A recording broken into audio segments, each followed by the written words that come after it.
Cette vidéo est sponsorisée par NordVPN.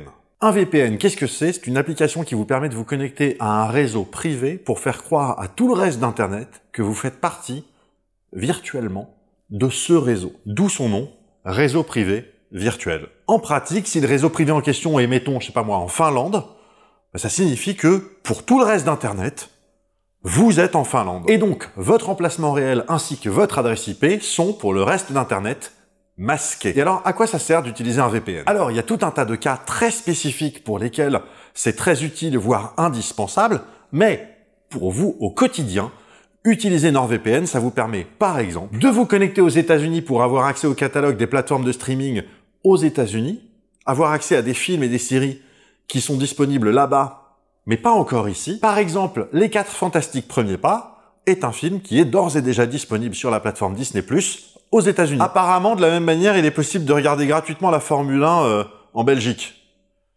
Même si je comprends pas bien pour quelle raison est-ce qu'on irait s'infliger de la Formule 1. À l'inverse, si vous êtes à l'étranger, des plateformes comme MyTF1, France TV ou MyCanal ne sont tout simplement pas disponibles à des adresses IP qui ne sont pas en France. Ah, et on me dit dans l'oreillette que le site de PH est indisponible avec une adresse IP française. Perso, je savais pas que le Point Genius avait un site internet, qui plus est indisponible en France, ce qui est un peu con. Mais voilà, comme ça vous avez l'info. En outre, en utilisant NordVPN, vos données de navigation sont cryptées. Non, chiffrées. Pas cryptées, chiffrées. Ça va, calme-toi. Bref, tout ça pour dire que vous pouvez naviguer sur Internet avec NordVPN de façon plus sûre et plus confidentielle. Vous trouverez, en suivant le lien dans la description, toutes les informations nécessaires. D'ailleurs, avec ce lien, bénéficiez de 4 mois supplémentaires à un abonnement NordVPN de 2 ans. Évidemment, votre abonnement est satisfait ou remboursé sous 30 jours. Donc vous avez 30 jours pour arrêter si vous changez d'avis. Merci à NordVPN de m'avoir fait confiance et quant à nous, on se retrouve dans quelques secondes pour la vidéo, qui, je le rappelle, fait quasiment 2 heures sans aucune coupure publicitaire. Et ça, bah, c'est merci NordVPN.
Bon, celui-là c'est un gros morceau, et pour être tout à fait honnête avec vous, j'avais pas spécialement prévu de le faire à la base. Mais il se trouve que mon opinion sur le sujet, ces derniers temps, a un peu bougé. Précisément, je dirais qu'elle s'est affinée. Et du coup, je me suis dit que ce serait peut-être pas mal de prendre quelques minutes pour en parler une bonne fois, parce que je pense modestement que ce que j'ai à raconter sur le sujet peut peut-être infléchir votre opinion, et peut-être même vous faire un peu réfléchir sur ce que c'est que le cinéma. Et on va parler Star Wars, on va parler univers étendu, on va parler wokisme, on va parler de tout un tas de sujets qui, on va pas se mentir, sont relativement clivants. Aussi, je vous invite dès à présent à mettre un pouce en l'air à cette vidéo. Et oui, parce que d'ici la fin de la vidéo, vous aurez peut-être plus envie de le mettre, mais je parie sur le fait que vous aurez la flemme de l'enlever. Aujourd'hui, on va faire ce qu'on appelle dans le métier un post-mortem. C'est-à-dire qu'on a constaté, il y a déjà un bail, qu'il y avait un problème, mais on a décidé d'attendre que le corps soit bien froid pour l'analyser comme il faut. Dans cette série de vidéos, on va parler de la post-logie Star Wars, des épisodes 7, 8 et 9. Aujourd'hui, c'est l'épisode 7. On va parler de pourquoi l'épisode 8 est, selon moi, dans le top 3 des épisodes Star Wars, et pourquoi en réalité je considère qu'avec l'épisode 4, ce sont les 2 seuls épisodes à être réellement des films de cinéma. Respirez, respirez calmement, voilà, c'est pas la peine de vous énerver, c'est un enregistrement, je ne vous entends pas. Putain, tu leur as même pas laissé le temps de mettre le pouce en l'air, je suis sûr. Ça va, on peut y aller? Bon bah, on y va.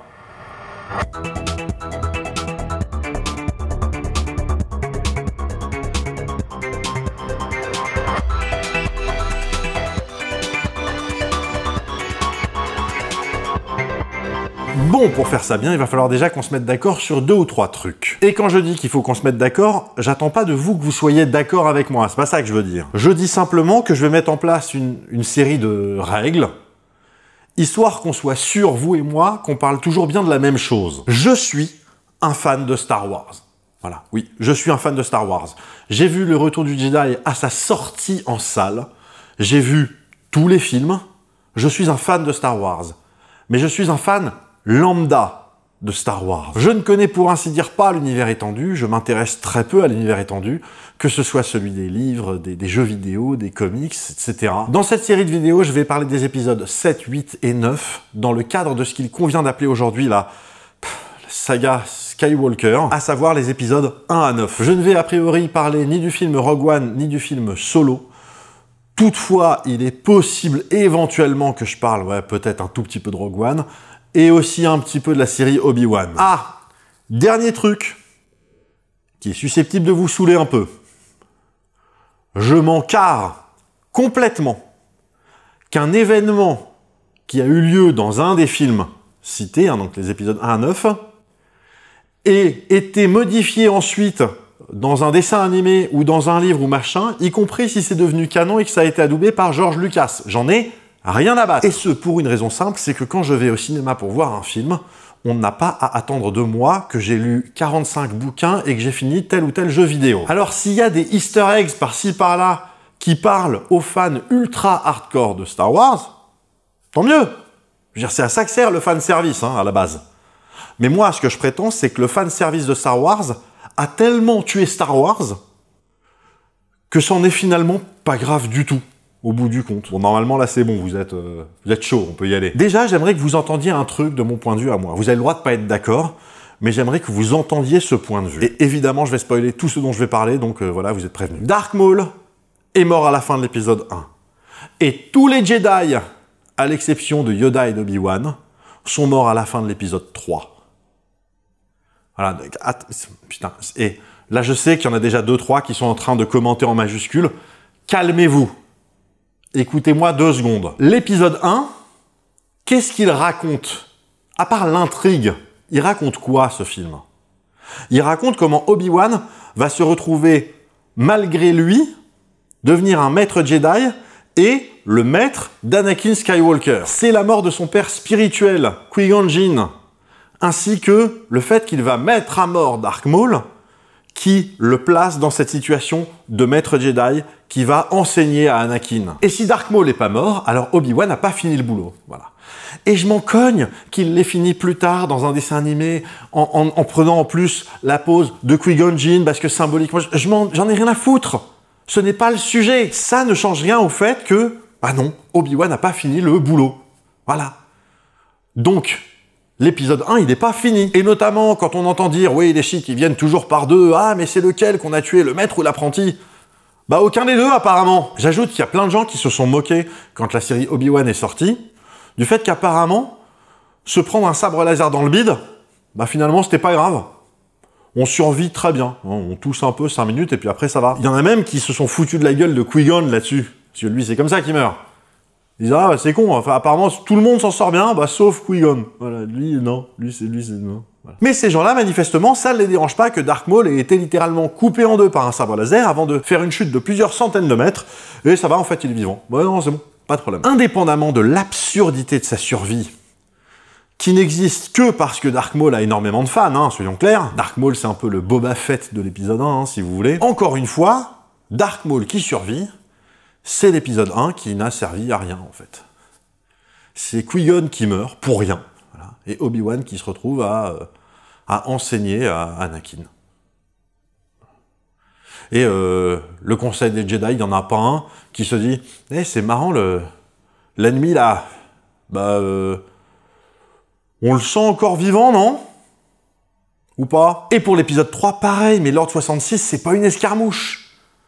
Si Yoda part en exil à la fin du film, c'est parce qu'il a échoué, c'est parce qu'il n'y a plus rien à sauver.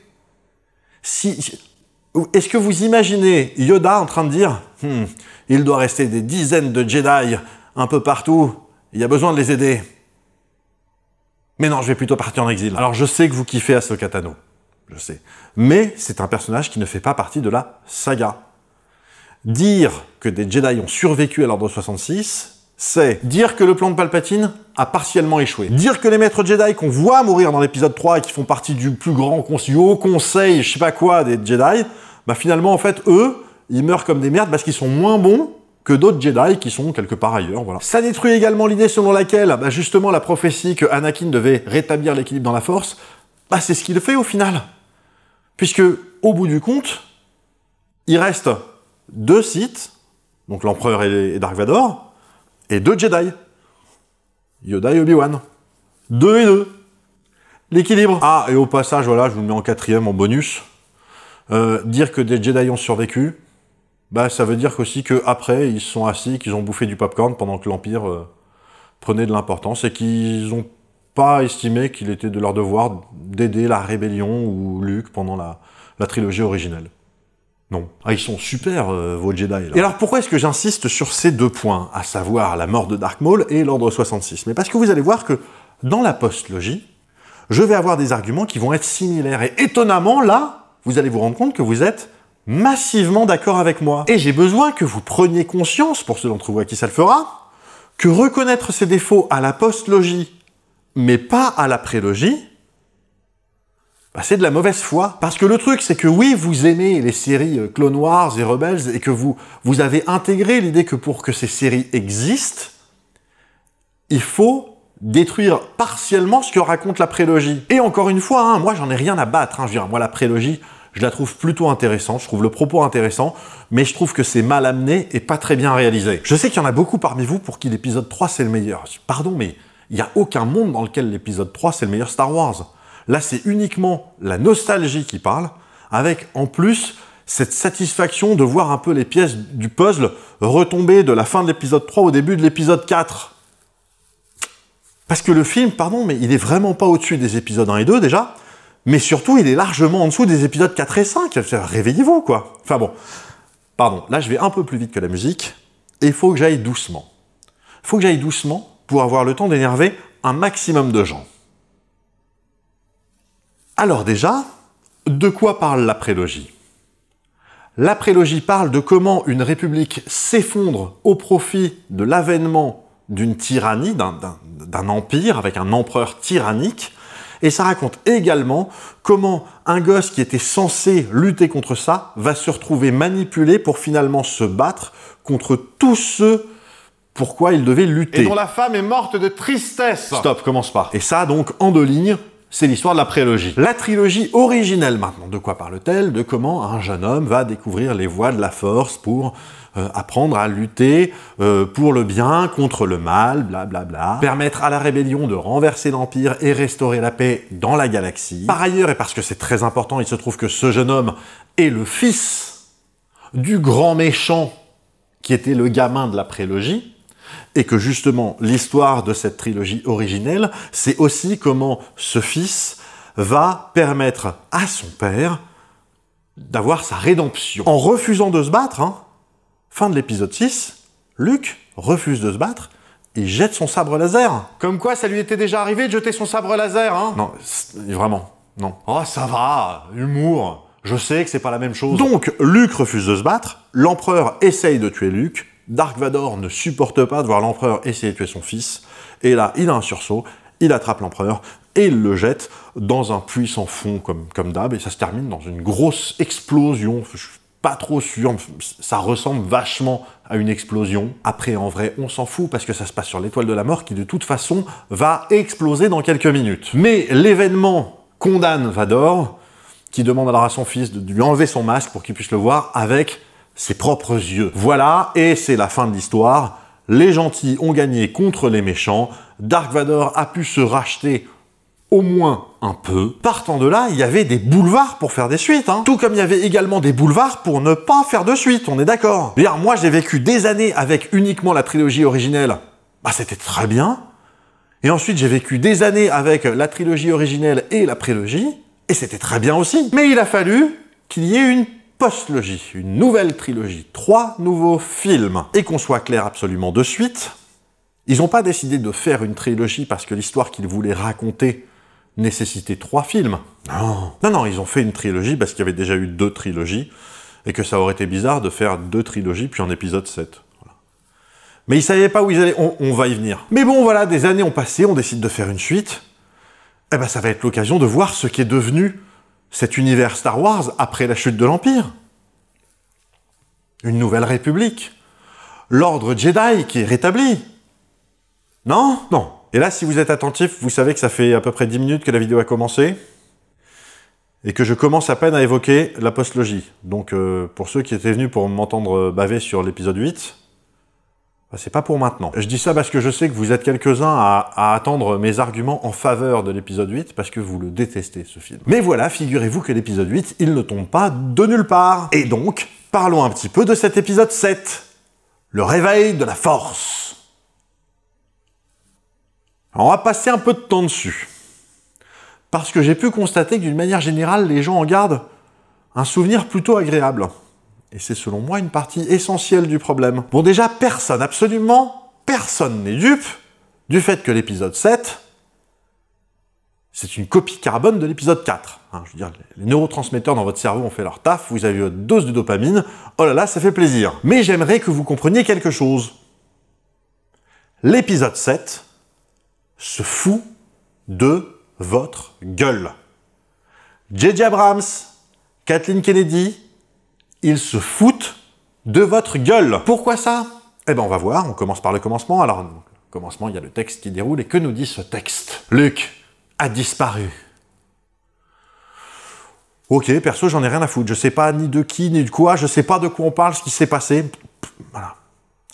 Mais bon, d'accord, voilà, Luke a disparu. Ok, on se le note, on se le met de côté, parce que vous allez voir que rien que ça, déjà, c'est très très con. Les 3 premiers mots du crawl texte, c'est déjà complètement con. Oui, parce qu'il y a un truc que j'ai pas dit. Hein.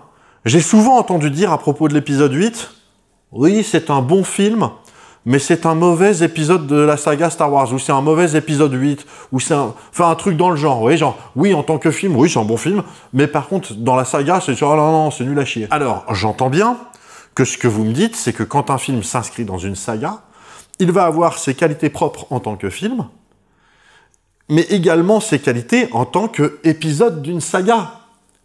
C'est-à-dire qu'il va pas venir tout casser. Hein? Je veux dire, c'est ça le reproche majeur qu'on fait à l'épisode 8, hein. Oui, c'est un film qui n'a pas du tout compris le personnage de Luke Skywalker. C'est un film qui ne tient absolument pas compte de ce qui s'est passé auparavant, qui casse tout. Alors, on va en parler dans le détail quand on parlera de l'épisode 8, mais on est bien d'accord que ce que vous dites, c'est que le film doit s'inscrire dans la continuité de ce qui l'a précédé. Parce que sinon ça casse tout et c'est un mauvais Star Wars. On est d'accord. Je veux dire, vous allez pas me faire le coup que pour l'épisode 7, c'est pas très important parce que vous l'avez aimé en salle. Hein? C'est tout aussi important pour l'épisode 7 que pour l'épisode 8. Donc, Luke a disparu, et on l'a dit pour l'instant, on s'en fout, parce qu'il y a plus important. En l'absence de Luke, le Premier Ordre s'est relevé des cendres de l'Empire et ne se reposera que lorsque le dernier Jedi, Luke Skywalker, aura été détruit. Le Premier Ordre qui émerge des cendres de l'Empire, on est bien d'accord, ça veut dire qu'il n'y a plus d'Empire. Ok. Avec le soutien de la Nouvelle République, ah bah, cool! On va parler de la Nouvelle République. La générale Leia Organa mène la résistance. Et elle recherche Luke pour restaurer la paix dans la galaxie, tout ça, patin couffin, vous avez la... Voilà. Bref, vous l'avez compris, tout le monde l'a compris, J.J. Abrams, il veut faire un épisode 4. Sauf que c'est factuellement pas possible de faire un épisode 4. Dans l'épisode 4, les gentils, ils sont peu nombreux, ils sont faibles, et luttent au péril de leur vie contre un empire des grands méchants qui menacent et qui écrasent absolument tout sur leur passage dans toute la galaxie. Là, normalement, il y a une nouvelle république. Leia Organa n'est pas générale de la résistance. Elle est éventuellement générale de l'armée de la République. Je comprends bien que pour refaire un épisode 4, il faut qu'il y ait un aspect rébellion. Mais là, c'est pas possible. La Résistance et la République, ils sont dans le même camp. Et puis sinon, vous prendrez aussi 2 minutes pour m'expliquer comment est-ce qu'ils ont fait pour laisser émerger le Premier Ordre après avoir vaincu l'Empire. Le truc se relève des cendres de l'Empire. Il y a personne qui a surveillé. Je veux dire, ils ont fait péter l'Étoile Noire et puis après, ils ont dit « Ouais, ça y est, c'est fini, c'était un petit... » Enfin, il s'est passé des années. Je veux dire, ils ont... Non, rien. On apprend dans le film que les Stormtroopers, c'était des gamins qui ont été enlevés et ensuite formés pour devenir des troopers. Je veux dire, non, c'est un gamin qui disparaissent partout dans la galaxie, ça n'intéresse personne. Non, rien. Ok, bon. Ou alors, et je veux bien qu'on nous dise que la Nouvelle République, elle s'est à nouveau chiée dessus, elle a à nouveau donné les pleins pouvoirs à un gars qui en a abusé, qui a créé le Premier Ordre. Mais pardon, mais c'est pas ce qu'on nous vend, là. Non, parce que, comme on va le voir, putain de brièvement d'ailleurs, la Nouvelle République, c'est plutôt des gens ok pour qui le Premier Ordre, c'est très manifestement l'ennemi. Donc ça signifie que la République a une armée et une flotte, hein, on en parle dans le film, hein, qu'elle a une flotte, et en plus de ça, il y a un mouvement de résistance dirigé par la princesse Leia. Mais pourquoi faire? Oui, parce que on n'essaye même pas de nous vendre le fait que la Nouvelle République n'a pas d'armée. Ils ont une flotte. Elle va être détruite par Starkiller dans le film. Enfin, on s'en fout. Mais elle a une flotte. Parce que... Donc la princesse Leia, elle dirige une résistance, pas contre la République, on est d'accord, c'est la résistance contre le Premier Ordre. Quand vous êtes dans un pays où il y a un pouvoir en place, et que vous luttez contre l'ennemi du pouvoir en place, ce que vous faites, c'est pas de la résistance, hein. Bon, au moins, à ce stade du film, on se dit que normalement, au moins, ce nouvel ordre, ou Premier Ordre, je confonds, je sais jamais si c'est le nouvel ordre ou Premier Ordre, je vais dire les deux, je vais me planter, je m'en fous, ok? On s'en fout, voilà. Donc ce nouvel ordre, au moins, il doit pas être trop énervé. Il n'y a aucun monde dans lequel ils auraient laissé ce machin-là prendre suffisamment d'ampleur pour devenir véritablement dangereux. Hein? Ou alors c'est peut-être pour ça que Luke a disparu. Il a vu que les gens faisaient à nouveau n'importe quoi, et vu tout ce que ça lui a coûté, il a décidé de se barrer, il leur a dit « Vous savez quoi? Niquez-vous là, tous autant que vous êtes. Moi je vais aller sur Floston, il paraît qu'il y a un concert pas mal là, dans quelques jours. » Ouais, sinon c'est quoi le reste du texte? Leia envoie son meilleur pilote en mission secrète sur Jakku pour aller récupérer un indice sur la position de Luke auprès d'un vieil ami. Pourquoi c'est une mission secrète? Je veux dire, ils font partie de la République, enfin ils ont qu'à envoyer un émissaire. Ou limite, ils demandent au gars de venir, le mec leur apporte l'info. Mais bon, ça ferait pas épisode 4, hein. Pour que ça fasse épisode 4, on a besoin qu'il y ait une info qui est planquée dans un droïde. Et dans le secret, parce que c'est la rébellion. Bon ok, juste 2 secondes à propos de Luke. Et attention, là, je me base uniquement sur ce qu'on apprend dans cet épisode 7. Je ne me base absolument pas sur ce qu'on apprend dans les films suivants. Puisqu'au moment où l'épisode 7 est sorti en salle, les films suivants, non seulement ils n'avaient pas été réalisés, mais ils n'étaient même pas écrits. L'histoire, on ne savait pas où ça allait. Hein. Luke a formé Kylo Ren aux voies de la Force. D'ailleurs, on est censé comprendre qu'il a monté une académie de Jedi, mais a priori, il a formé que Kylo Ren. Donc on va juste dire qu'il a formé Kylo Ren. Mais ce dernier, Kylo Ren, a été corrompu par Snoke vers le côté obscur. Et donc, Luke a échoué, et il est parti s'exiler. Et il est parti s'exiler sans rien dire à personne, parce qu'il ne souhaite pas être retrouvé, tout en laissant une carte pour qu'on puisse le retrouver. Mais attention, cette carte, elle est en 2 morceaux. Comme ça, tout le monde est bien niqué. Et alors, pourquoi est-ce que Luke a laissé une carte s'il veut pas être retrouvé? L'idée de J.J. Abrams, très clairement, c'est de faire, dans ce film de Luke, le MacGuffin du film. Et vous savez quoi? C'est-à-dire que moi, je le vois, J.J. Abrams, en train de se dire, hey, la dernière image, ça va être, hop, un gars qui se retourne, et les gens découvrent que c'est Luke Skywalker, et tous les gens vont être, ouais, ça va être fou. Alors, ouais, c'est assez ouf, mais, bon, de toi à moi, en vrai, après, il se passe quoi? Ah, mais j'en sais rien, c'est le mystère. J'adore les mystères mystérieux. Je t'ai jamais parlé de ma Mystery Box? La fameuse putain de Mystery Box de J.J. Abrams. Mais juste avant de parler de ça, faut quand même qu'on adresse un truc. La fin du film. Rey qui tend le sabre laser à Luke, c'est la pire façon possible de terminer un épisode de cette saga. La pire. Mais en même temps, je reconnais, ça vous file un gros shoot de dopamine ou d'endorphine ou de je ne sais quoi juste avant de quitter la salle, ce qui fait que quand vous partez, vous vous dites « Oh putain, c'était ouf ce qu'on a vu en fait !» On la connaît la méthode. Hein. Si, on la connaît la méthode. Hein. Ils ont fait la même chose avec Dark Vador dans Rogue One. Avec Luke Skywalker dans Mandalorian saison 2.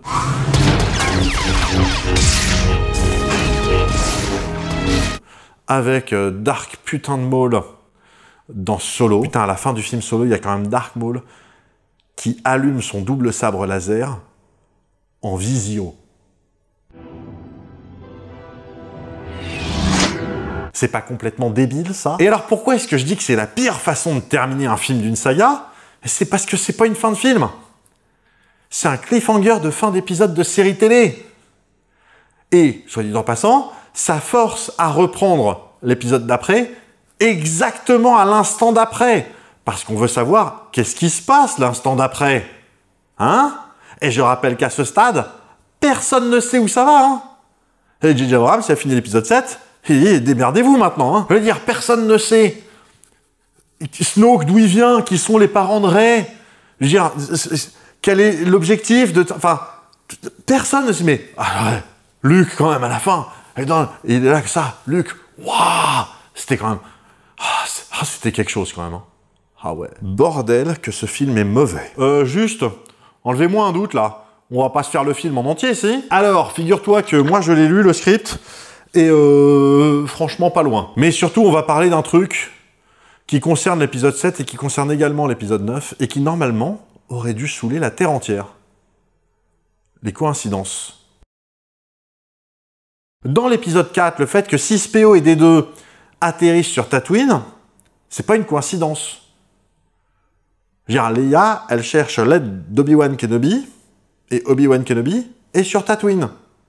C'est pas une coïncidence. Personne n'a pensé à détruire la capsule de sauvetage dans laquelle se sont enfuis les deux droïdes parce qu'ils n'ont pas détecté de traces de vie.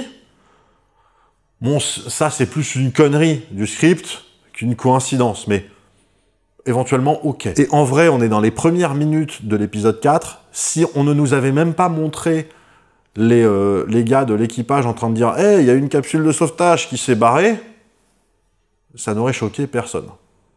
Personne. Là où, en revanche, il y a une coïncidence, ça oui, c'est que les droïdes, arrivés sur Tatooine, ils se sont séparés, ils ont été tous les deux enlevés par des Jawa, donc ils ont été réunis et vendus aux Skywalker. Ça, c'est une coïncidence. Et ça, j'en parle par la suite, mais le vrai problème de cette coïncidence, en fait, c'est pas ça. Le vrai problème de cette coïncidence, elle est due à George Lucas, qui, quand il a fait la prélogie, a décidé que, manifestement, il n'y avait que 3 familles dans tout l'univers Star Wars. Et que donc 6PO a été conçu par le père de Luke Skywalker et que D2 était le droïde de la mère de Luke Skywalker. Ça, à ce stade, c'est plus une coïncidence. Ça rend le truc débile. Et donc Leia demande l'aide d'Obi-Wan Kenobi parce qu'il a servi sous les ordres de son père à elle. Voilà, donc... Je sais pas comment son père lui a raconté l'histoire, ça éventuellement Osef, hein. Son père il peut bien lui avoir raconté que ouais, c'était moi qui dirigeais tout le monde, ouais, voilà. Mais surtout, c'est-à-dire que on est d'accord qu'elle ne se rappelle absolument pas des événements de la série Obi-Wan. On est d'accord que cette série, elle pète un peu l'épisode 4 ou pas encore? Si vous n'êtes pas convaincu, dites-vous que dans la série Obi-Wan, il y a un moment où Obi-Wan a la possibilité de tuer Vador. De le tuer. D'accord, il peut le tuer. Il a des raisons de le faire. Il dit même lui-même, mon ami Anakin est définitivement mort, il n'y a plus que Vador. Donc, il peut et il le fait pas. Vous savez pourquoi il le fait pas? Pourquoi il le fait pas? Ah ben, il le fait pas parce qu'il le fait pas. En même temps, s'il le faisait, ça foutrait bien la merde.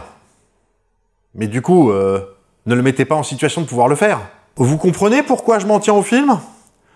Parce qu'à force de vouloir faire du fan service toutes les 3 secondes, ça finit par absolument tout casser. Un des pires mots institués par l'industrie d'Hollywood ces dernières décennies, c'est le mot retcon. Rapidement, retcon ou retroactive continuity, c'est le fait, dans une fiction, de modifier des événements qui se sont déjà passés en leur apportant une nouvelle explication ou une nouvelle justification. Et c'est ce qui flingue toute la cohérence de l'univers Star Wars à mesure qu'on avance dans les productions. C'est-à-dire que dans la série The Acolyte, dans l'univers Star Wars, hein, y a des Jedi et tout, hein, maintenant il y a de la magie. Pas la force, hein. La magie à la Doctor Strange et machin écarlate, la Scarlet Witch. D'ailleurs, pardon, hein, mais je vais remettre une couche, mais vous êtes tellement manipulable par le fanservice. Je veux dire, vous avez passé littéralement des années à vous foutre de la gueule de Hayden Christensen comme quoi il était infoutu de jouer, alors qu'on sait pertinemment que le problème, c'est que George Lucas n'a aucune idée de ce que ça signifie que diriger un comédien. Mais là, ils font revenir Hayden Christensen dans le rôle de Vador, alors là, waouh, mais qu'est-ce qu'on est content de le revoir, ça fait tellement plaisir, il nous avait manqué. On en oublierait presque que l'héroïne de cette série, parce que Obi-Wan c'est pas le héros de cette série, hein, vous le savez, on va pas faire une couche là-dessus, non. On en oublierait presque que l'héroïne de cette série a été transpercée 2 fois par un sabre laser, les 2 fois par Dark Vador, dont la première fois quand elle était gamine.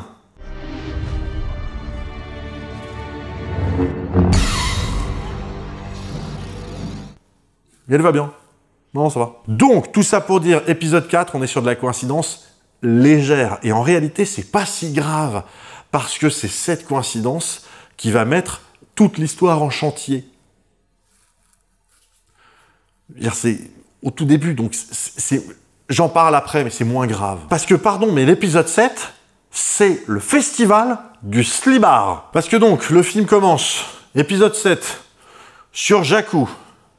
Il y a Poe donc qui va voir Max von Sydow, je sais pas pourquoi, c'est lui, enfin voilà, donc il va voir, qui lui refile les infos de où trouver Luke. Et donc Poe, il les donne à BB-8. Et pile à ce moment-là, et pile à ce lieu-là, sur cette planète et dans cette galaxie, comme par hasard, arrive une bande de Stormtroopers. Avec au sein de cette bande de Stormtroopers, un gars en particulier dont c'est le premier combat, comme par hasard, parce qu'avant ça, il était concierge, hein, il faisait de l'entretien, il passait la serpillière, mais pas n'importe où. Il passait la serpillière près du bâtiment qui permet d'accéder à l'oscillateur qui permet de détruire Starkiller, comme par hasard, qui s'avère être la version épisode 7 de l'étoile noire de l'épisode 4. Et donc, ce gars, on l'envoie sur Jakku, dans le village où se trouve Poe, qui a récupéré les infos avec BB-8. Pile tout ça au même moment, et arrive Kylo Ren. Kylo Ren qui, on va le voir dans ce film. Hein. Je suis pas en train d'anticiper sur la suite.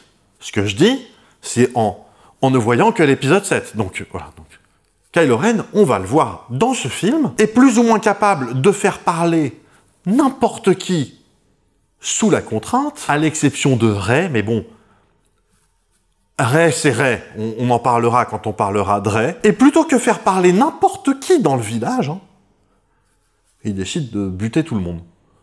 Tout le monde. Y compris le vieux qui avait des infos sur Luke.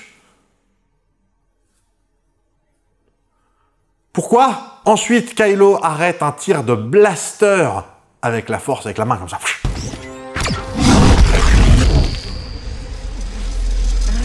Et ça c'est vrai que c'est beau. C'est vrai que c'est joli. Mais on le sait hein, que J.J. Abrams est capable de montrer des choses jolies, qui font plaisir à voir. On le sait. Et donc Kylo Ren, il chope Poe. Voilà. Mais il l'interroge pas. Hein? Il décide, il dit, ouais, ramenez-le dans le vaisseau. Ils vont l'amener dans leur vaisseau.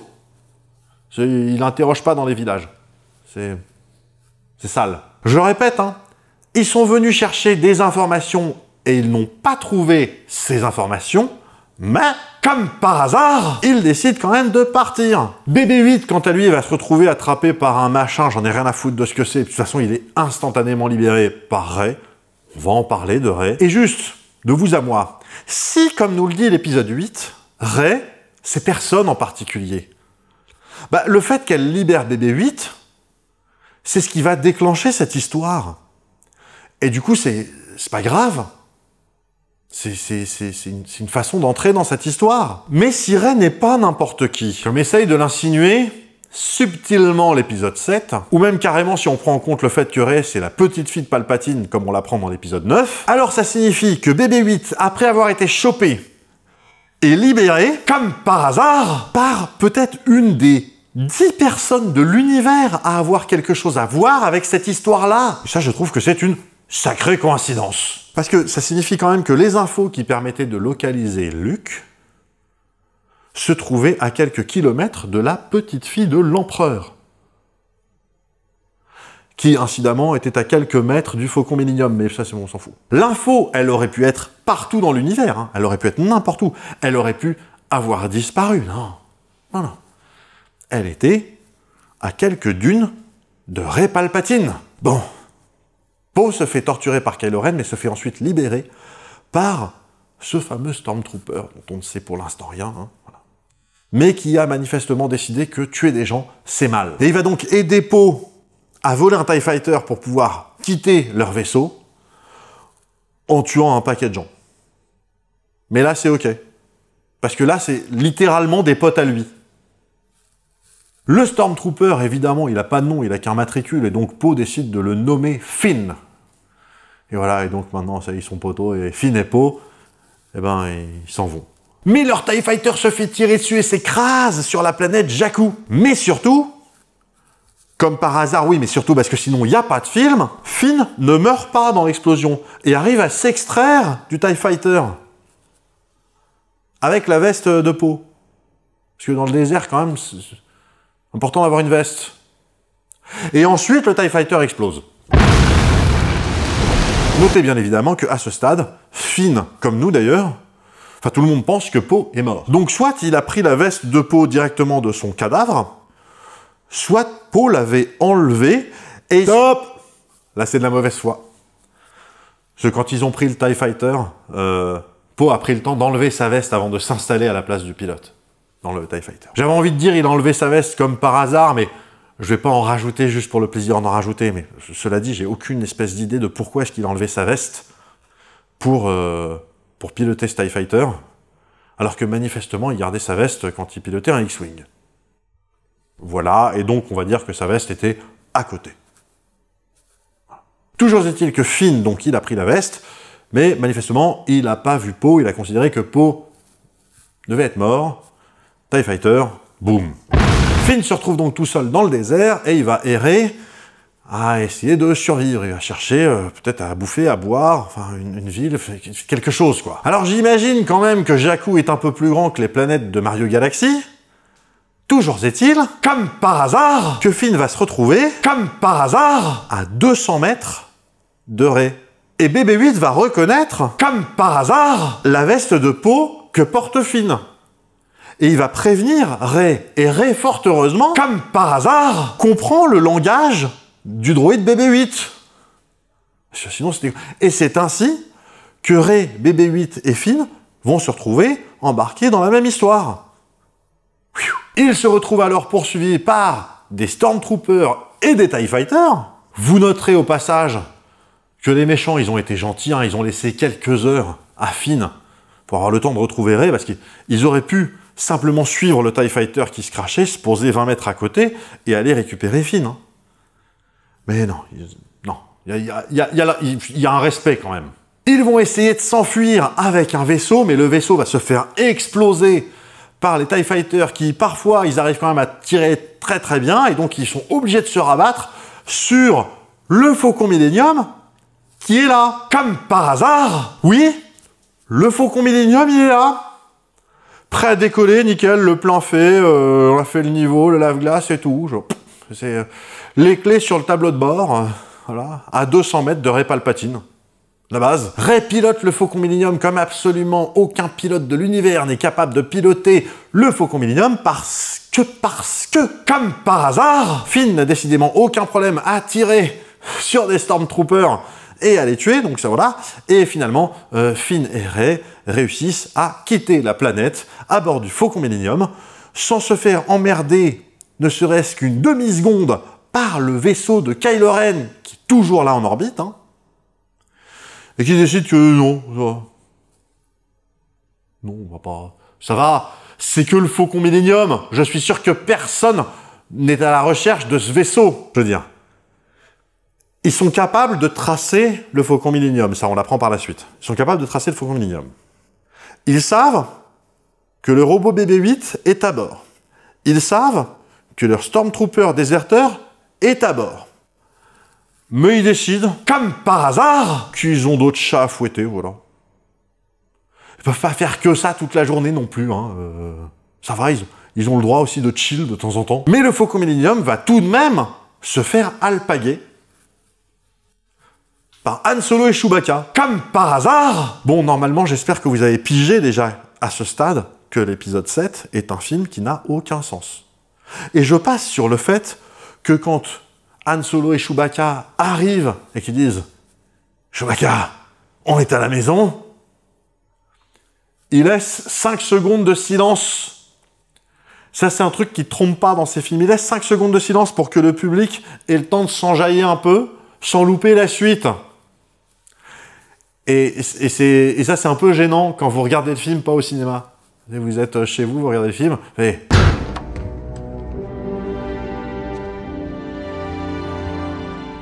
Chérie, on est à la maison. Mais donc, je le disais, normalement, à ce stade, vous avez compris que l'épisode 7 est un film qui n'a aucun sens. Le Nouvel Ordre, ou le Premier Ordre, ne peut pas exister et être aussi puissant. En tout cas, pas sans une putain d'explication. Leia ne peut pas être de la Résistance, puisqu'elle est du même camp que la République, donc elle résiste à absolument que dalle. L'idée d'une planète Starkiller qui utilise l'énergie de son étoile pour détruire une autre planète est juste complètement idiote. Oui, parce que, pardon, mais sur le papier, ça en fait tout de même une étoile noire qui se déplace pas et qui est globalement à usage unique, ou peut-être éventuellement usage limité par l'énergie de l'étoile autour de laquelle elle tourne. Mais JJ a décidé de pas se faire chier, il fallait une rébellion, il a fait une résistance, il fallait un empire puissant, et il a fait le Premier Ordre. Le problème, c'est qu'en faisant ça, il humilie, il ridiculise complètement la trilogie originelle. Ah oui. Parce que si, en une génération, l'Empire a pu se reconstruire et être suffisamment puissant pour détruire toute la flotte et toute la Nouvelle République, 5 planètes, d'un seul tir de son Starkiller de mes couilles, et si tout ça a pu se mettre en place et se produire sans que personne ne bouge une oreille, elle a servi à quoi, la trilogie originelle, exactement? En vrai, à ce stade où on regarderait au cinéma l'épisode 7, on pourrait se dire « Au moins l'empereur est mort. » C'est déjà ça. Ah! Bon, reprenons. On est dans une copie de l'épisode 4, donc il nous faut évidemment une cantina. Oui, je zappe complètement le machin, toute la partie où Han Solo se fait courser par une bestiole avec les mercenaires, parce qu'on s'en branle. Voilà, on s'en branle. On note juste que, quand ils partent avec le Faucon Millenium, ben, Rey, elle maîtrise le vaisseau mieux que Han Solo. Parce que c'est Rey. On va y venir. Donc, Han Solo, Chewbacca, Rey et Finn, enfin tout l'orchestre, là, avec BB-8, tout ça, ils vont à la cantina de Maz et ils décident de faire profil bas. Faut pas qu'ils se fassent repérer. Et quand ils rentrent, il y a Maz qui gueule. Han Solo! Sans aucune raison. Juste parce que c'est rigolo. Voilà, il n'y a aucune raison qu'elle gueule comme ça, juste parce que c'est rigolo. Et incidemment, ça permet aussi d'alerter les espions du Premier Ordre et les espions de la Résistance qu'ils sont là. Bon, sinon, il y a Rey qui se fait appeler par le sabre de Luke. Voilà. Je sais qu'il y a des gens qui ont gueulé que dans l'épisode 8, Rian Johnson faisait faire n'importe quoi à la Force. Là, il y a le sabre laser de Luke qui appelle Rey. Et on parle pas de n'importe quel sabre de Luke, hein. On parle de ce sabre-là de Luke. Hein. Celui qu'il a perdu dans l'épisode 5, quand il s'est fait couper la main. Tombé des centaines de mètres, dans la cité qui était au-dessus des nuages. Donc il a traversé les nuages, je sais pas où il a fini, mais enfin, voilà. C'est ce sabre-là qui appelle Rey. Et donc ce sabre, dans tout l'univers, hein, il se retrouve, comme par hasard, dans cette cantina. Celle-là même où Han Solo emmène Rey. Bon, en vrai, Han Solo, là, quand même, il va poser la question. Parce que, attendez, il va quand même dire à Maz, qu'est-ce que tu fous avec ce sabre? Je l'avais mis en sûreté. Comment est-ce que tu l'as? Parce que c'est une putain de question, quand même. Et en vrai, moi, je pense que je serais Han Solo, j'aurais d'autres questions. Alors oui, je dirais, comment est-ce que ce sabre se retrouve dans ta possession, putain, mais depuis combien de temps? Pourquoi tu nous l'as jamais dit? Est-ce que tu l'avais déjà avant que Luke disparaisse? T'aurais peut-être pu en parler à Luke, ou à Leia, ou à n'importe qui de la saga. Mais bon, c'est... Han, il pense pas à tout ça, mais il a quand même cette réflexion. Il se dit, mais comment ça se fait que tu aies ce sabre? C'est une question pertinente. Et Maz reconnaît que c'est une question pertinente. Hein. Elle lui répond... C'est une bonne question, mais ce n'est pas le moment. Va te faire enculer, JJ. Toi et ta mystery box de merde. Qu'est-ce que c'est que cette réponse? Je veux dire, là, c'est exactement la même chose que dire... C'est parce que c'est écrit dans le script, connard. À ce stade, il est légitime que vous vous posiez une question. Parce que je vous connais. Tous. Individuellement. Sauf deux. Que j'appelle mes intrus. Bref, la question est la suivante. Bruce, nous, tout ce qu'on voulait, c'est que tu nous expliques pourquoi tu aimes l'épisode 8. Et là, en fait, ça fait des plombes que tu chies sur l'épisode 7. Est-ce que tu te foutrais pas un peu de notre gueule? Alors, non. Je ne me fous pas le moins du monde de votre gueule. Mais il faut que vous compreniez un truc, c'est que si l'épisode 8 s'appelle l'épisode 8, c'est parce qu'il suit l'épisode 7. Et qu'il est tout de même un peu obligé de composer avec ce qui l'a précédé. C'était d'ailleurs manifestement très important pour tous ceux qui ont chié sur l'épisode 8. Oui, parce que quand vous décidez de faire un épisode qui ne suit pas ce qui a été établi dans l'épisode précédent, vous vous retrouvez avec de la merde. Pardon, vous vous retrouvez avec l'épisode 9. Mais pas d'inquiétude, hein, on va en parler de l'épisode 8. Hein, juste, là, il est temps. Il est temps qu'on fasse un point sur Rey. Un truc qu'il faut reconnaître à J.J. Abrams, même si en théorie ça devrait être tellement naturel que ça devrait pas être notable, il n'y a pas lieu de lui filer une médaille ou quoi que ce soit, mais cela dit, on vit quand même dans un monde dans lequel existent des trucs comme Captain Marvel, Miss Marvel, The Marvels, She-Hulk, Barbie, enfin, donc manifestement ça va pas de soi. Et putain de Ironheart, comment est-ce que j'ai pu oublier ce personnage nullissime de Ironheart? Bref, J.J. Abrams sait, normalement, créer des personnages féminins de qualité.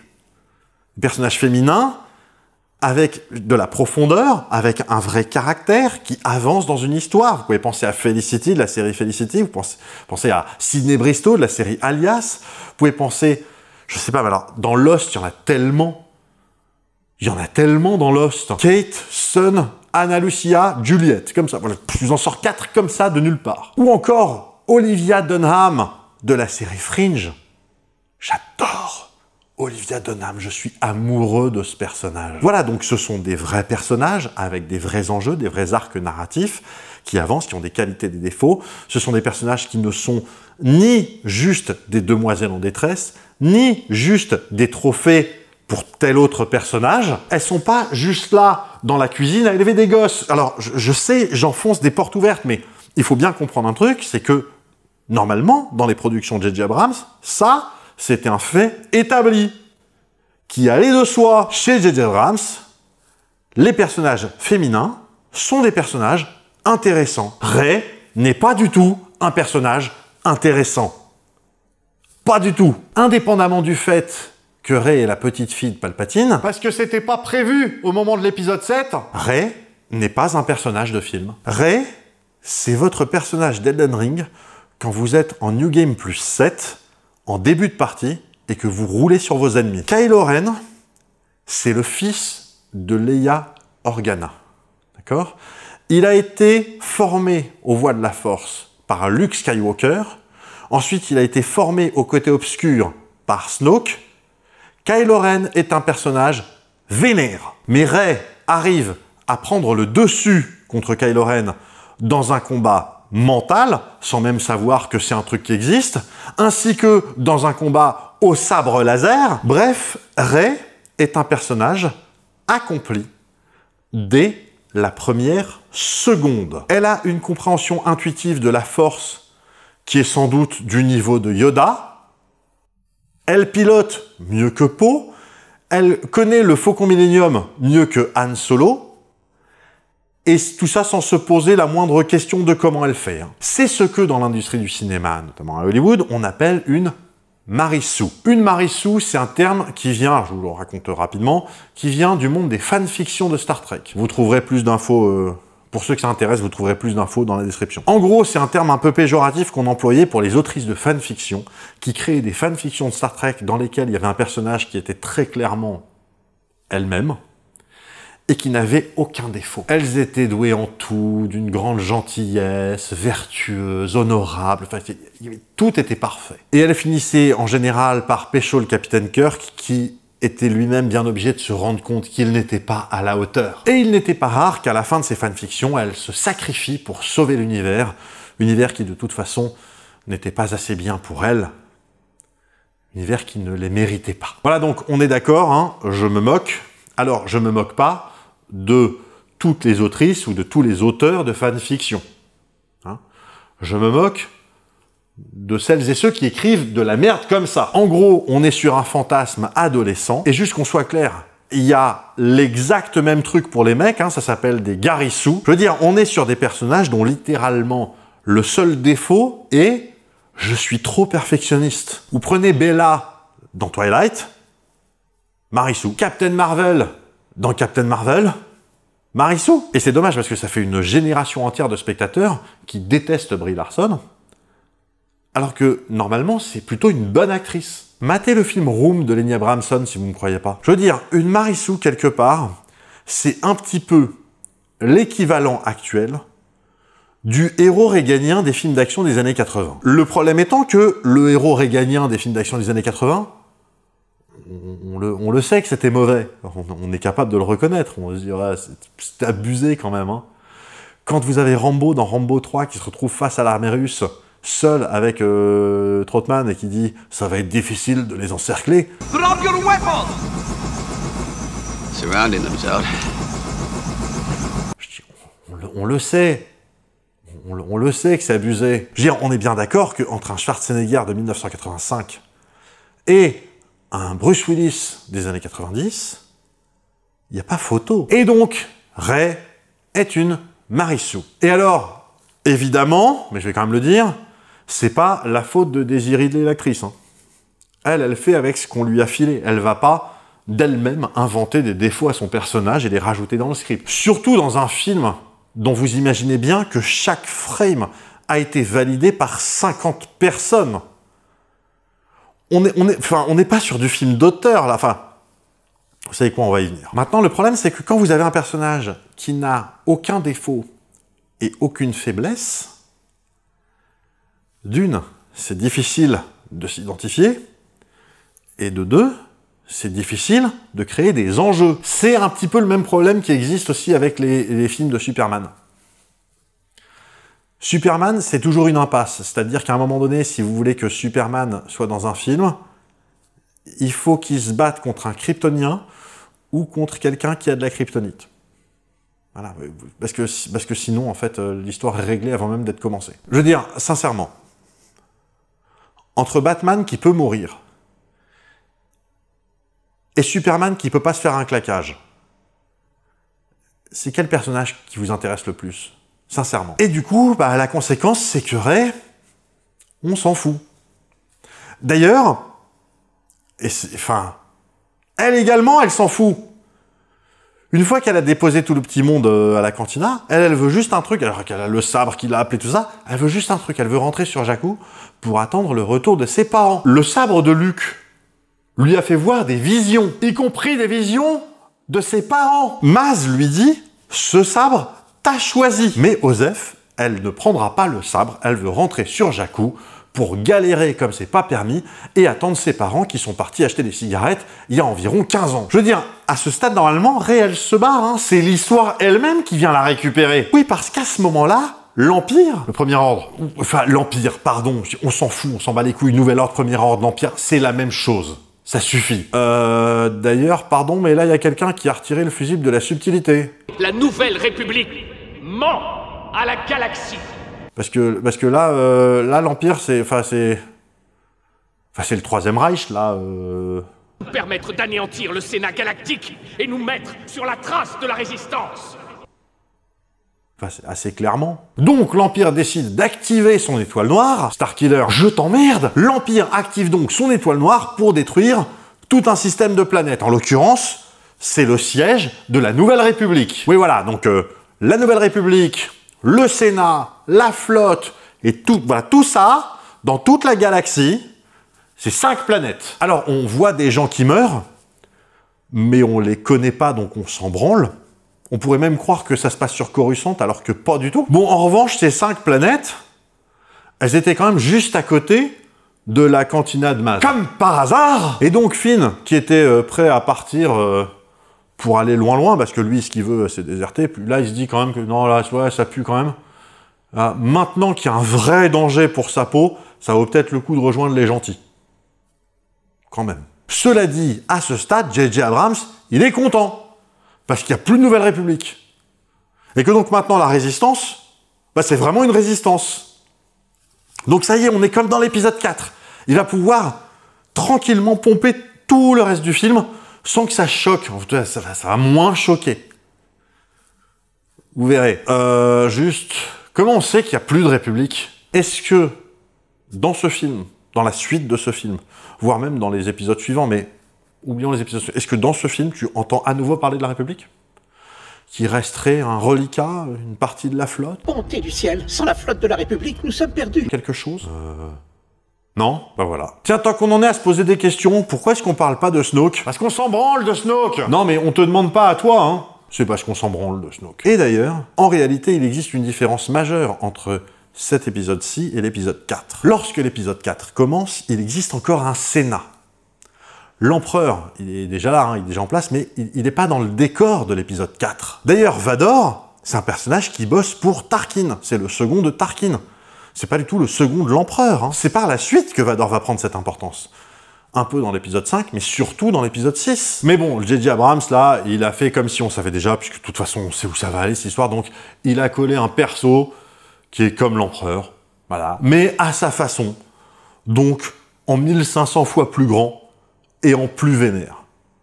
Et il a réussi à faire un mec encore plus dégueulasse visuellement. À savoir, Snoke. Sauf que c'est complètement con. Très clairement, le méchant principal du film, ça doit être Kylo Ren. C'est d'ailleurs pour ça qu'il y a une espèce de rivalité entre Kylo Ren et le général Hux, qui faillote comme un porc auprès de Snoke. C'est pour annoncer le fait que Kylo Ren va prendre le pouvoir. Je veux dire, ils avaient clairement pas préparé grand-chose dans cette trilogie de merde.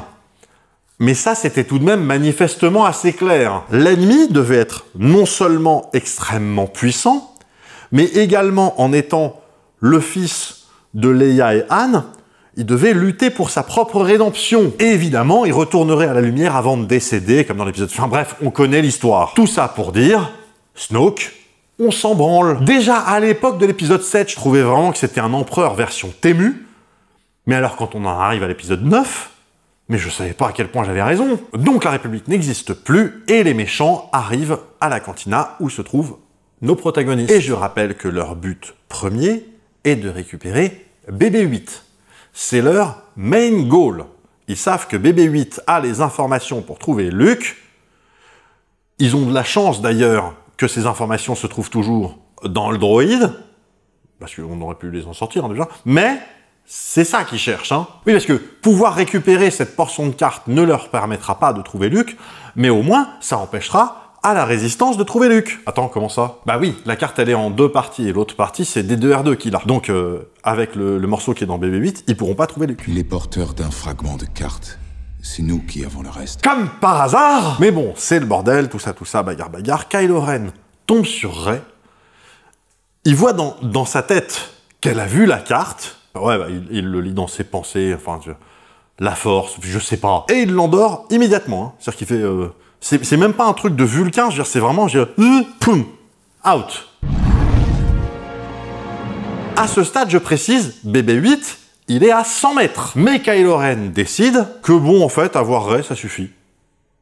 C'est bon, ils peuvent partir. Il pourrait emmener Rey vers son vaisseau et dire aux autres, « Hey, vous me ramenez aussi BB-8, sinon je vous déglingue. » Mais non. Il leur dit, c'est bon, on a ce qu'il faut pour ce soir, on remballe, merci, bonne journée. Et donc, Rey, elle est prisonnière de Kylo Ren, et les autres, Han, BB-8, Chewbacca, Finn, qui finalement est pas parti, Poe, qui est de nouveau là, eh ben ils peuvent aller rejoindre la base de la Résistance. Ah, et putain, j'allais oublier. Voilà, donc ils échangent des banalités, hein. Ils disent hey, « mais t'as une nouvelle coupe de cheveux? Ah, mais toi t'as toujours la même veste? » Ouais, voilà. Et puis Anne, il lui dit un truc qui en soi ne nous change absolument rien. Je l'ai vu, Léa. Notre fils. Voilà, voilà. Bon, à ce stade, je voudrais adresser plusieurs choses. Déjà, je sens bien que vous vous dites que je suis en train de complètement tracher l'épisode 7 pour qu'à côté de l'épisode 7, l'épisode 8 ait l'air d'un chef-d'œuvre. Eh ben, c'est pas tout à fait ça. En réalité, j'ai besoin que vous compreniez un truc majeur, et un truc de plus en plus courant dans le monde d'Hollywood, surtout dans le monde d'Hollywood des suites à répétition. L'épisode 7, il n'est pas seulement incohérent. Il chie littéralement sur la trilogie originelle. Regardez, la trilogie d'origine, les épisodes 4, 5, 6. En quelques mots, ça raconte quoi? Ça raconte que la rébellion va faire tomber l'Empire, que Luke va devenir un maître Jedi et restaurer la paix dans la galaxie, et que Han Solo et Leia sont amoureux l'un de l'autre. Épisode 7, l'Empire, non seulement il est toujours là, mais il est même plus puissant qu'avant. Luke a tenté de devenir un maître Jedi, mais il s'est barré. On nous dit au début il a disparu, mais il n'a pas disparu. Il s'est barré. Et Han et Leia sont plus ensemble.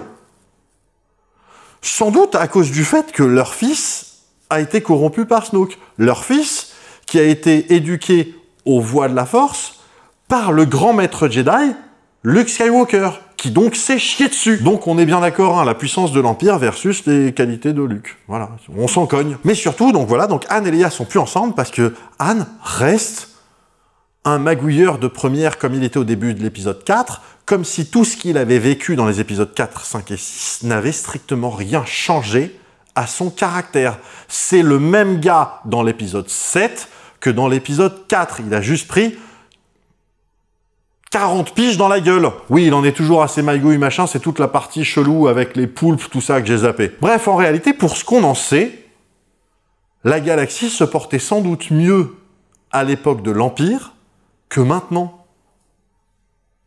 Ah, c'est con quand même, non? Ah, et dernier truc, parce que je peux pas laisser un truc aussi con rester aussi longtemps impuni, et j'ai vu personne en parler de ce problème. Starkiller. Bon, déjà, on est d'accord que c'est complètement con.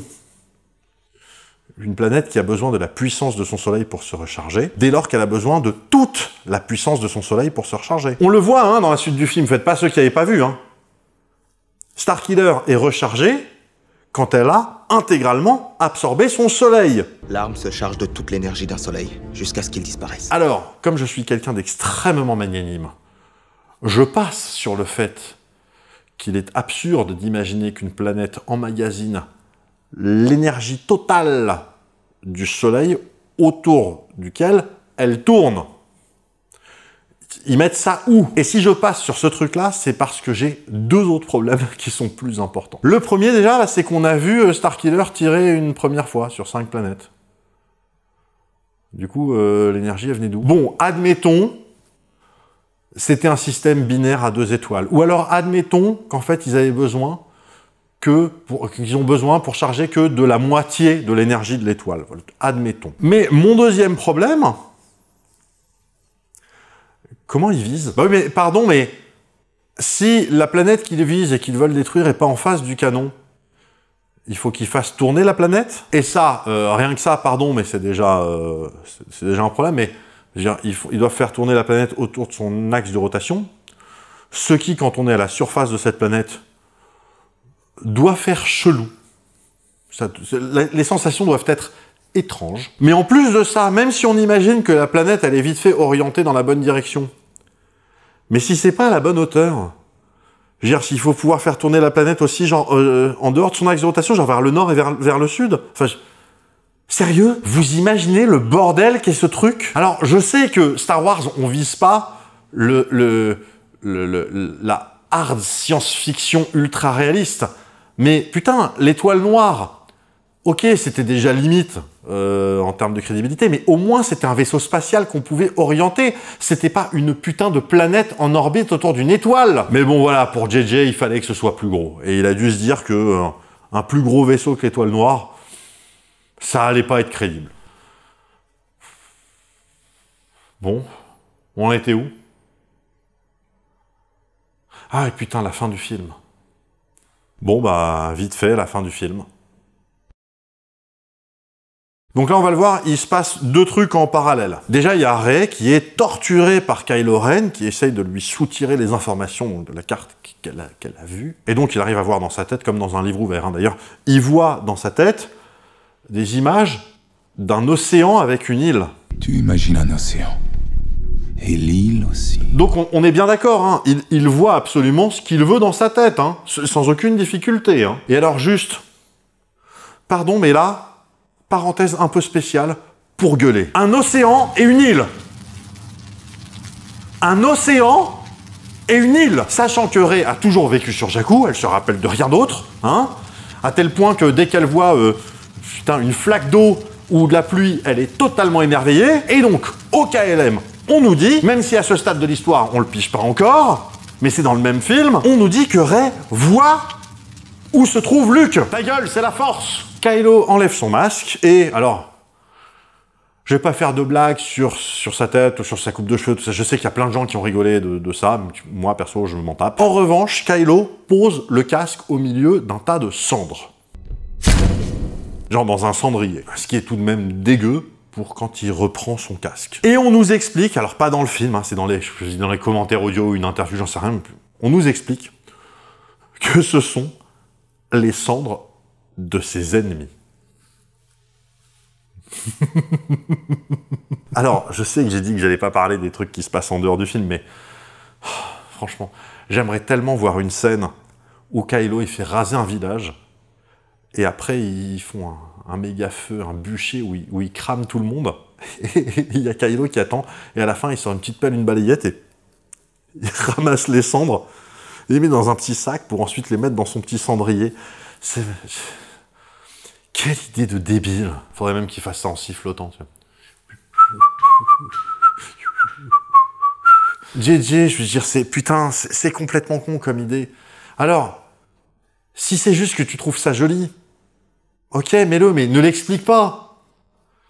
Ne va pas donner du lore à ce cendrier, c'est complètement stupide. Bref, Kylo, il voit bien dans la tête de Rey que Han est comme un père pour elle. Elle le connaît depuis 1 heure, bordel! Et là, il lui dit qu'il va maintenant récupérer la carte qu'elle a dans la tête. Et là, j'espère, d'une, que Rey a une super bonne mémoire, et que deux, que Kylo Ren a une putain de bonne connexion. Parce qu'elle a vu la carte pendant à peu près 10 secondes, pendant qu'elle était en train de discuter avec Han Solo. Donc, je veux dire, pour avoir une image suffisamment propre pour comprendre ce qu'il faut lire sur cette carte, il y a du chemin. Sauf que là, Rey, elle résiste. Petit cours d'acting pour montrer que vous avez chopé du skill en force. Vous allez voir, ça va être utile pour la suite. Ça se passe en 3 étapes. Étape numéro 1, vous en chiez. On voit que vous résistez, que c'est difficile, et qu'à ce rythme, vous n'allez pas tenir très longtemps. Étape numéro 2, même si vous ne savez pas ce que c'est, vous vous concentrez sur la force. Vous fermez les yeux, vous vous détendez, ou alors vous regardez au loin. Étape numéro 3, vous avez les yeux ouverts, vous êtes serein. Ça y est, vous avez pris le skill en force. Putain! Au final, c'est elle qui lit dans ses pensées à lui, et elle le mouche. Tu as peur d'être moins fort que Dark Vador. Il manque juste un petite merde à la fin, pour faire bien. Tu seras jamais aussi puissant que Dark Vador. Petite merde. Donc on est bien d'accord, hein, Kylo Ren, éduqué aux voies de la force par Luke, au côté obscur par Snoke, versus Rey qui ne sait pas ce que c'est que la force, qui ne sait pas comment ça marche, et qui sait même pas qu'il est possible de lire dans les pensées de l'autre, en théorie. Et j'ajoute même que quand elle a rencontré Han Solo, genre il y a 5 minutes, hein, Elle a dit que pour elle, tout ça, c'était des légendes. Putain, mais la fin de l'Empire, c'était il y a 30 ou 40 ans. Comment est-ce que pour eux, ça peut être que des légendes, bordel? Tu sais, aujourd'hui, il y a des tas de gens qui pensent que le 11 septembre, ça n'a pas eu lieu. Hein. Et ça fait pas 25 ans. Putain! Donc Kylo quitte la pièce et laisse Rey avec juste un Stormtrooper à l'intérieur de la pièce. S'il avait laissé le Stormtrooper à l'extérieur de la pièce, il n'y avait plus de film. Kylo, il se retrouve devant Snoke, il dit que bah, putain, mais elle est méga forte avec la force, je sais pas comment elle fait. À ce moment-là, arrive Hux qui dit, eh ben, on a bien fait de t'écouter et de pas aller chercher BB-8 du coup, mon con, hein? On se retrouve tous comme des glands maintenant. Mais comme Hux a pu localiser où sont allés les rebelles, entre parenthèses, ça vous a gonflé dans l'épisode 8 qu'ils arrivent à tracer les vaisseaux en vitesse lumière? Là, comment est-ce qu'il a fait Hux pour localiser où étaient partis les rebelles exactement? Répondez pas, hein, c'est rhétorique. Mais comme Hux, donc, sait où sont partis les rebelles, bah Snoke demande à Hux de recharger Starkiller pour aller leur exploser la gueule. Et puis il dit à Kylo, il dit, bah attends, la meuf là, si elle est aussi forte que tu le dis, amène-la moi, ça m'intéresse. Mais pendant ce temps-là, Rey, d'absolument nulle part, découvre qu'il est possible de faire dire ou faire ce qu'on veut à un esprit faible avec la force. Et comment elle le sait? Ta gueule, c'est la force. Et là, vous vous rappelez, hein, c'est en 3 étapes. Hein. Étape 1... Tu vas me libérer de ces entraves et sortir de la cellule sans verrouiller la porte. Elle est vénère, ça marche pas du tout, limite le Stormtrooper se fout de sa gueule. Je vais resserrer tes entraves, sale pilleuse d'épave. Étape 2... Elle se concentre, et pendant ce temps-là, le Stormtrooper, il attend sagement. Et oui, je sais que le Stormtrooper, c'est Daniel Craig sous le masque, mais on s'en branle. Putain, j'ai l'impression d'avoir de nouveau 2000 nerds qui nous expliquent que Aragorn, il s'est pété un orteil en shootant dans le casque. Étape 3, elle est sereine, elle ouvre les yeux. Tu vas me libérer de ces entraves et sortir de la cellule sans verrouiller la porte. Et là, le Stormtrooper obéit. Et c'est tant mieux, parce que Rey n'a pas besoin d'être sauvée. Elle est assez grande pour se sauver elle-même. Quand Kylo Ren découvre que la pièce est désormais vide et que Rey s'est barré, il tape une crise.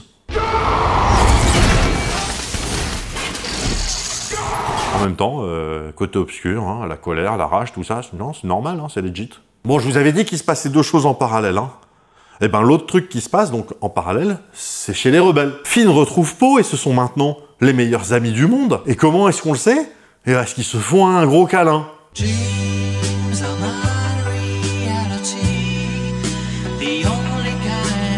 Voilà. C'est comme ça qu'on sait dans la post-logie que les gens ont une relation personnelle forte, une complicité, une intimité, quelque chose, alors qu'il s'est strictement rien passé, c'est parce qu'ils se font un gros câlin. Et j'espère que vous noterez et que vous saurez apprécier le fait que je parle de gros câlin avec un personnage qui s'appelle Poe,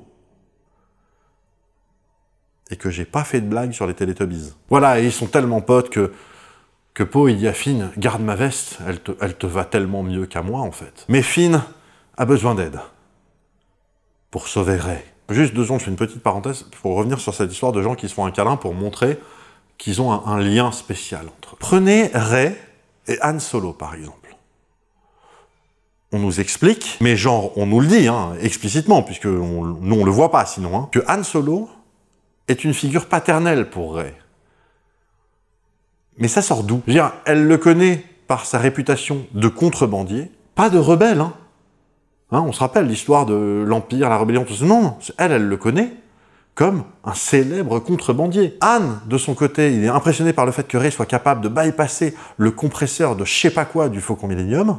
Entre parenthèses... T'as fait quoi? J'ai fait un pontage au compresseur. Elle dit qu'elle l'a bypassé en le tenant dans la main. Donc, désolé meuf, tu l'as pas bypassé, tu l'as arraché. Et Han propose donc un job à Rey à bord du Faucon Millenium. Là, normalement, j'ai pas besoin de vous prendre par la main pour vous expliquer à quel point cette offre d'emploi est 100% artificielle. Je veux dire, ça fait 50 ans que Han Solo et Chewbacca bossent ensemble à 2 et c'est tout. Et là, il veut embaucher une meuf qu'il connaît depuis 5 minutes. Je veux dire, toutes les relations entre les personnages sont 100% artificielles, ça n'a aucun sens. Et j'ai pas encore parlé de Leia et Rey. Et vous savez quoi? Quand on va y venir, celle-là, elle va faire mal. Bref, Finn, il peut aider la rébellion, puisqu'il a bossé sur Starkiller. Comme par hasard! Et absolument personne ne va lui demander qu'est-ce qu'il foutait sur Starkiller, précisément. Mais il sait que Rey a été emmené là-bas. Comme par hasard! Attends, comment il sait que Rey a été emmené là-bas? Ouais, pardon, mais Poe, quand il a été enlevé par Kylo Ren, ils ont juste été dans son vaisseau, ils sont pas partis sur Starkiller. En plus, Poe, il est juste à côté, il peut le dire, ça. Mais bon, la bonne nouvelle, c'est que, effectivement, Rey a été emmené sur Starkiller. Comme par hasard! Cela étant, le moment est venu pour notre rébellion de faire un point, justement, sur Starkiller, dont ils ont les plans. On ne sait pas d'où. Dans l'épisode 4, on sait précisément d'où ils avaient les plans d'étoiles noires. Hein. C'était tout l'enjeu du film. Mais là, ils ont les plans, c'est juste, voilà. Ils les ont. Et ça permet de comparer avec l'étoile noire. De toute façon, là, ça va être le festival des répliques qui ne servent à rien. Que vous êtes prêts? Hé, mais c'est une nouvelle étoile noire! Oh que non! C'est bien plus gros! Et là, il y a Anne qui dit, ok, c'est bien plus gros, mais comment est-ce qu'on le détruit? Parce qu'il y a toujours un moyen. Mais comment on l'a fait exploser? Il y a toujours un moyen. Putain, mais il y a toujours un moyen. Je pense pas qu'il soit possible de faire pire. Il a raison. Ok, non, ça c'est pire. Là, on est en plein dans la technique dite du lamp shading.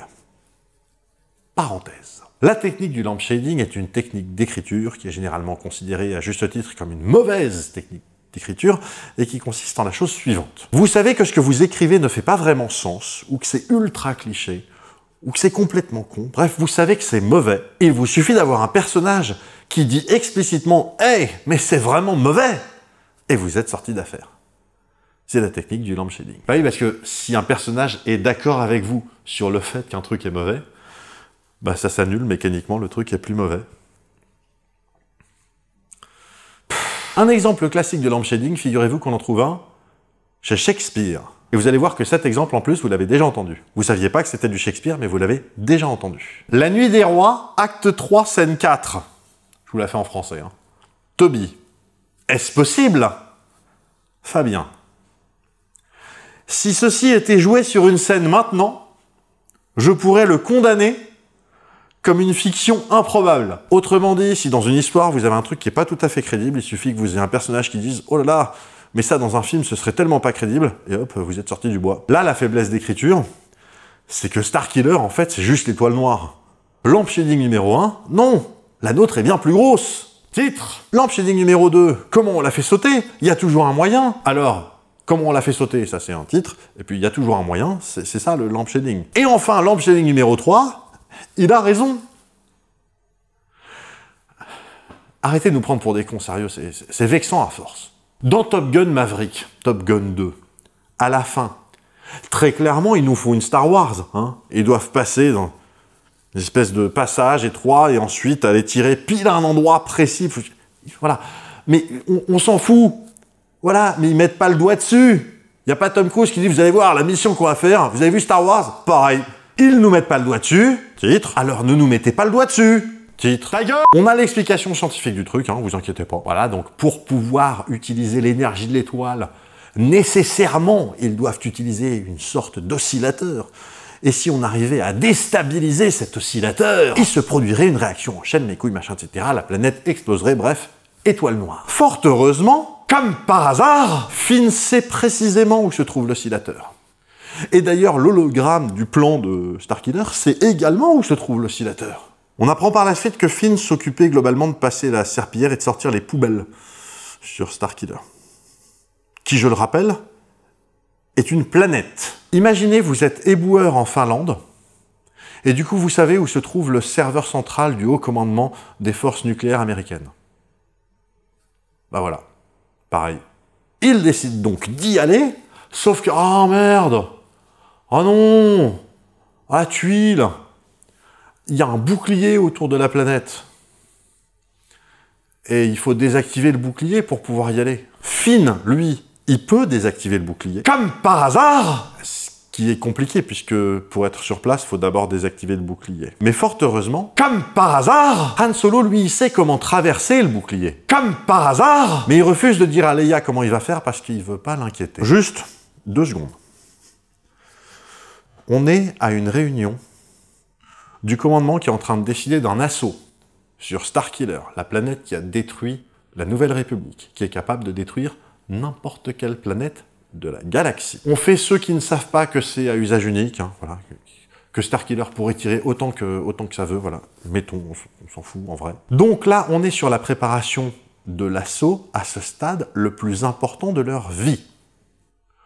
Donc peut-être que savoir comment est-ce qu'ils vont faire pour désactiver le bouclier, c'est peut-être un peu important pour toutes les personnes qui vont participer à cet assaut. Et notamment, ça peut être aussi intéressant d'envoyer sur place, un peu mieux qu'un Wookiee, un gars de 80 piges et un gars qui a déserté son poste de Stormtrooper il y a genre 24 heures. Ouais. Ah, et on sait que Starkiller a commencé à recharger et qu'il vise la planète où il y a la résistance. Enfin, la rébellion. Enfin, eux, quoi. Le premier ordre vient d'ordonner le rechargement à l'instant. Notre système est leur prochaine cible. Ce qui pose plusieurs problèmes. Déjà, comment est-ce qu'ils ont fait? Eh ben, le premier ordre a suivi à la trace le Faucon Millennium. Ce qu'on savait déjà qu'il allait faire. Tu crois que c'est par chance qu'on a retrouvé le Faucon, Chewie et moi?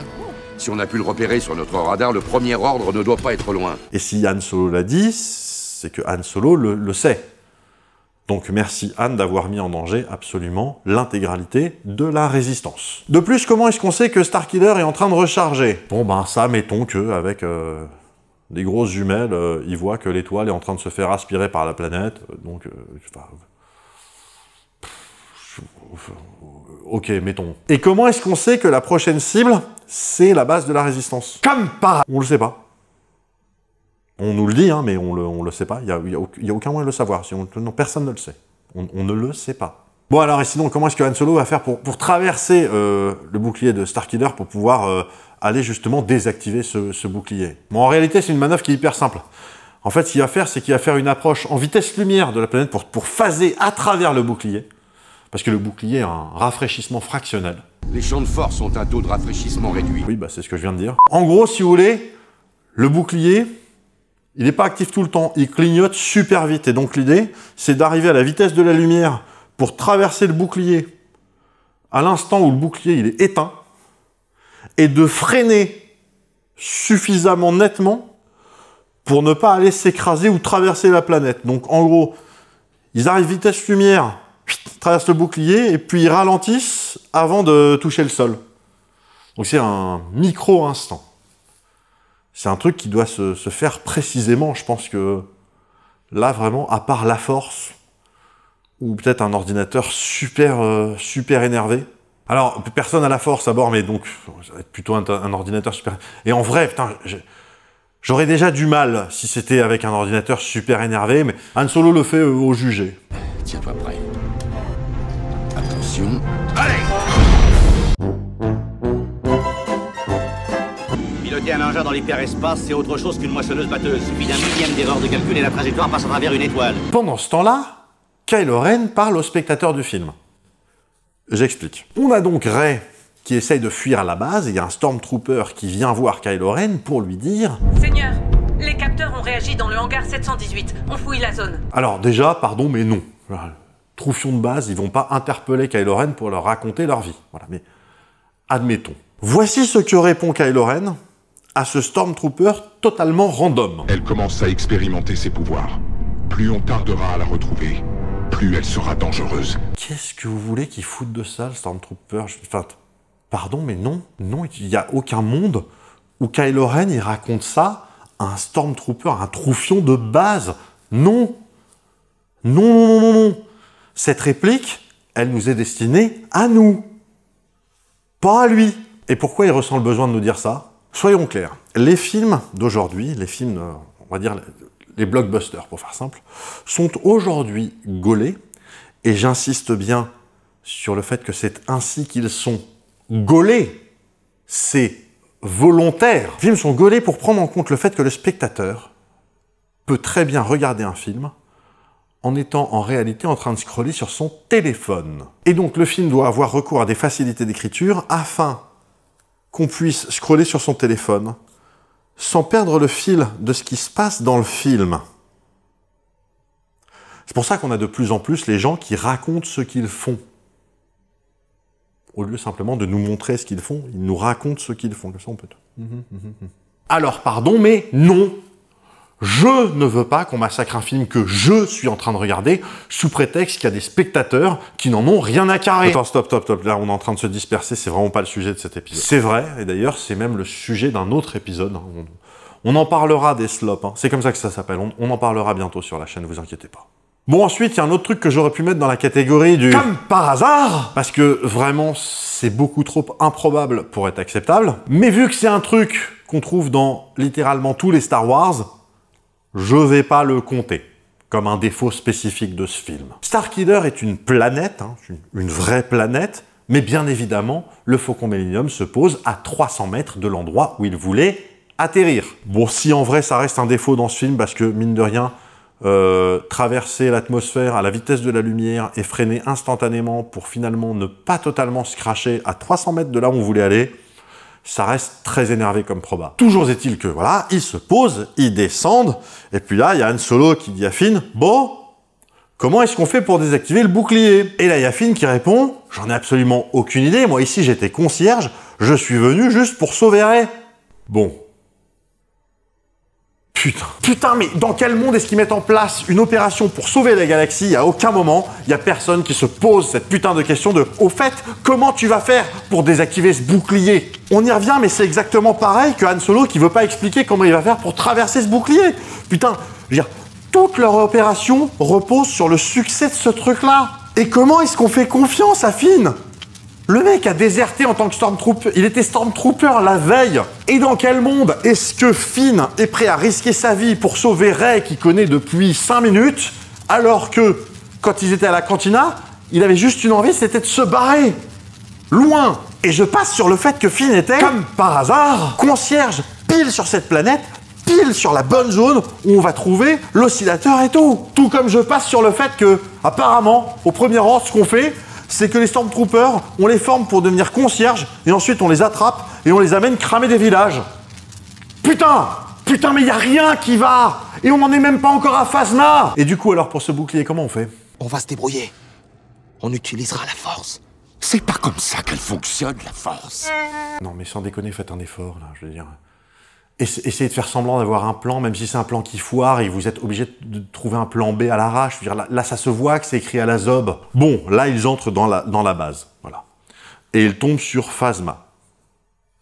Seul. Il n'y a personne d'autre. Il y a juste Phasma qui se promène, genre, allez, là. Là, vas-y, ça fait flingue sur la tempe et ils disent, vas-y, coupe le bouclier. Et elle le fait. Non, mais juste 2 secondes. Déjà, elle est là. Ensuite, elle est seule. De plus, elle sait comment couper le bouclier de la planète. On parle du bouclier de la planète. De surcroît, elle coupe le bouclier. Elle aurait pu dire « Pas question, je préfère mourir !» Et quanto tertio trimobis, absolument personne ne pense à relancer le bouclier de la planète. Il n'a pas été détruit, le bouclier. Il a été éteint. Oh les gars, on n'a plus de bouclier, on fait comment? Ah, dommage, c'est con, flûte. Et qu'est-ce que nos amis font de Phasma? Qu'est-ce qu'on fait d'elle? Il y a un conduit à ordures et un compacteur. Vous l'avez? Hein? Vous l'avez? C'est une référence à l'épisode 4, voilà. Un truc pour vous faire instantanément plaisir et que vous oubliez que vous venez de voir un truc qui n'a aucun sens. Genre, ah, le compacteur de déchets. Attention, on va mourir, je me rappelle, 6PO, oh là là, mes amis. Ah, c'était si bien. C'est ouf, hein. Petite piqûre de dopamine, et là, d'un coup, vous êtes convaincu que vous regardez un film qui est sympa.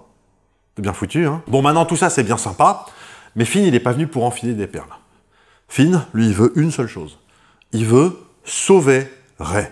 Et comprenez-le quand même, il la connaît depuis une demi-heure, je veux dire, c'est important quand même. Fort heureusement, Rey est juste derrière lui. Oui. Alors du coup, c'est marrant. Parce que pendant que Finn, il dit « Ouais, moi je veux sauver Rey », en fait, nous, on voit que Rey, elle est derrière. C'est marrant. Il y a Han Solo qui lui fait comme ça. Ah, et il y a un tunnel qui mène. Qui lui dit pas « Regarde derrière toi » ou « Elle est derrière toi », il fait comme ça. Alors du coup, Finn, il dit « Ça veut dire quoi quand tu fais ça ?» Pourquoi vous faites... C'est marrant. Ah non, mais la mise en scène, c'est un métier, hein. Et je rappelle, s'il est nécessaire de le faire, que cette base fait la taille d'une putain de planète. Bon, un instant d'après, ils sont de nouveau ensemble, hein, voilà. En fait, il y avait juste un... Elle était loin, mais il y avait juste un couloir à faire comme ça, voilà. Donc c'est bon, ils sont de nouveau ensemble. Et là, il y a Finn qui dit, bah, on est venu te sauver. Il y a Chewbacca qui dit que, ouais, bah, c'est même Finn qui a insisté pour venir sauver Rey. Donc, gros câlin. Qu'est-ce qu'il a dit? Que c'est toi qui as insisté. Ah non, mais je vous l'ai dit, hein, dans ce film, les relations importantes, c'est gros câlin. Hein. C'est comme ça, c'est le langage cinématographique. Pendant ce temps, la Résistance, alors la Résistance, permettez-moi de vous dire, là, elle rigole zéro. Vu la gravité de la situation, elle rigole zéro. Là, il s'agit tout de même de protéger la galaxie tout entière d'un empire avec, à nouveau, une arme capable de détruire des planètes. C'est important quand même. On parle de gens qui viennent de faire sauter 5 planètes en un instant comme ça, sur lesquelles se trouvait toute la Nouvelle République. Je veux dire, là, c'est Pearl Harbor, mais fois 1 million de milliards. Je veux dire, c'est démesurément grand comme danger.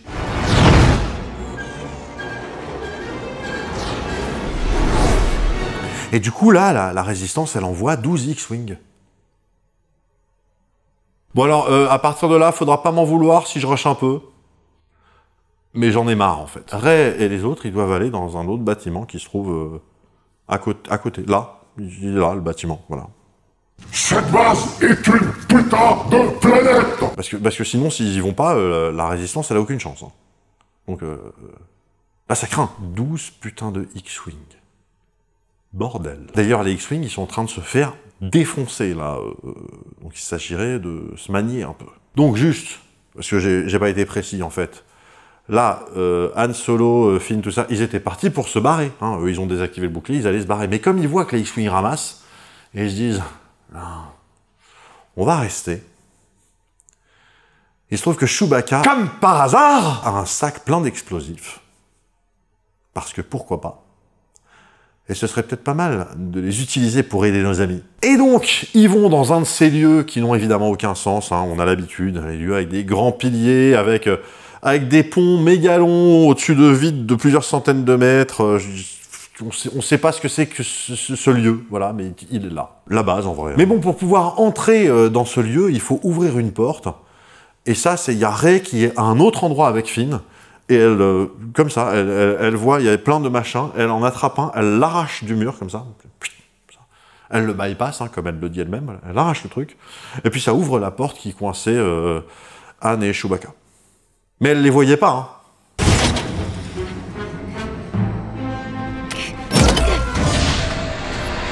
Là-dessus, Han et Chewbacca commencent à placer des explosifs. Alors il y a Han Solo qui donne le détonateur à Chewbacca. Tu t'occupes du haut, moi je vais en bas, détonateur. Donne le détonateur. Ce qui est tout de même super pratique, vu que Han Solo va mourir dans 10 secondes, et que vu que quand il meurt, il va tomber dans le vide, s'il était encore avec le détonateur, eh ben, ça aurait chié toute la fin du film. Alors que, à la limite, vu que c'est Chewbacca qui a les explosifs depuis le début, il aurait suffi que Chewbacca ait le détonateur depuis le début. Non? Mais ça change quoi? Bah ça change que ça nous aurait évité d'en remettre une couche. Une couche de quoi? Comme par hasard! Ah. Donc, il place les explosifs. Et là, Kylo Ren est là. Et il est là parce qu'il est là. Alors ce qui est marrant, c'est qu'il est là avec des Stormtroopers, mais les Stormtroopers, on ne les voit plus après. Genre, on l'a vu rentrer avec des Stormtroopers. Eux, ils sont plus là. Mais lui, il est là. Et il est là parce qu'il est là. Rey et Finn, ils décident de rentrer dans le bâtiment, mais plutôt que de rentrer par la porte, comme les autres, ils décident de monter une échelle méga haute pour arriver genre au 15e étage, je sais pas. Ce qui est logique, hein, je veux dire, quand vous voulez faire sauter un bâtiment, quand vous entrez dans un bâtiment pour y placer des explosifs et que vous savez que vous allez faire sauter le bâtiment, vous voulez que ce soit une tannée sa mère de sortir.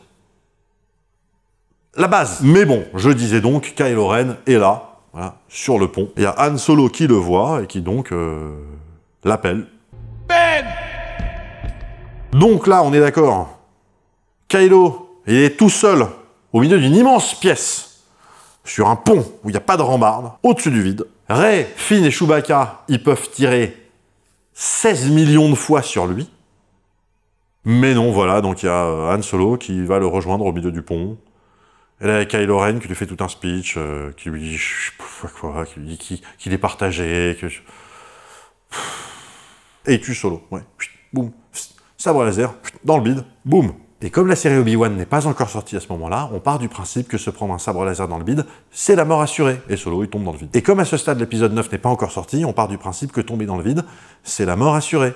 Donc, je rappelle, pour ceux qui ont une mémoire de merde, Dark Maul, c'est pas un sabre dans le vide qu'il a pris, il était coupé en deux, tombé dans le vide, des centaines de mètres, et même si je vais un peu plus vite que la musique, l'empereur Palpatine chutait plusieurs centaines de mètres. Et il a explosé 2 fois. La première fois dans sa chute, boum, explosion, et 3 minutes après, c'est toute la planète, enfin toute l'étoile noire qui explose. Il est mort ou il est pas mort? Non, il est pas mort, il va bien. Putain! N'empêche, je trouve que tu rushes vachement la mort de Han Solo, alors que c'est quand même un personnage important de la saga, non? Attends, mais c'est pas moi qui rush la mort de Han Solo, c'est le film qui rush la mort de Han Solo, regarde. Là, c'est le coup. Et là, c'est la chute. Et voilà, c'est tout, fin de tournage. Et en plus, il n'y a pas de rambarde sur le pont. Ce qui est con, hein. Mais on s'en fout. Leia, à l'autre bout de la galaxie, elle a senti la mort de Han Solo, évidemment. Donc on est bien d'accord qu'elle est au moins un peu sensible à la force. Hein. Peut-être pas autant que Rey, hein, mais un peu quand même, quoi. Non, mais je dis ça parce que ça pourrait être utile pour l'épisode 8, on sait jamais. Bon, là, Chewbacca, c'est le seul personnage dont je comprends la réaction. Hein. Donc là, il est vénère, il gueule, et puis il tire enfin sur Kylo Ren. Et il le touche, hein. Le blaster qui faisait exploser des mecs tout à l'heure à la cantina. J'adore cet engin. Mais là, juste petite blessure. C'est selon les besoins du script. Hein. Voilà, parce que je rappelle, hein, pendant la scène de la cantina, quand Han Solo tire avec l'arbalète laser de Chewbacca, oui, c'est une arbalète, bah, ça faisait des explosions. Mais là, non, là, ça fait juste... Aïe, ah, ouïe, ouïe. En tout cas, Kylo Ren, maintenant, il est blessé, et tout le monde s'en va. Mais il se retrouve dehors. Hein. Kylo se retrouve devant Finn et Rey. En tout cas, là, Rey... Tu es monstrueux. Elle le traite de monstre. Oh, pardi, elle a pas sa langue dans sa poche. Donc Kylo, il l'envoie comme ça. Il fait comme ça, et il l'envoie voler à 20 mètres du sol contre un arbre. Donc, fra, pum, out. Et donc là, elle est KO. Donc il va pouvoir s'occuper de Finn. Évidemment, vous pensez bien que Finn est totalement capable de se battre au sabre laser contre un mec qui s'entraîne depuis sa plus tendre enfance. Au final, Finn va quand même se faire déglinguer, il va se faire ramasser le dos, il va se faire ouvrir en deux, hein, voilà. Vous inquiétez pas, il dort. Tout va bien, il dort. Les sabres laser, c'est pas aussi dangereux qu'on le pense en vrai. Faut pas croire. Hein.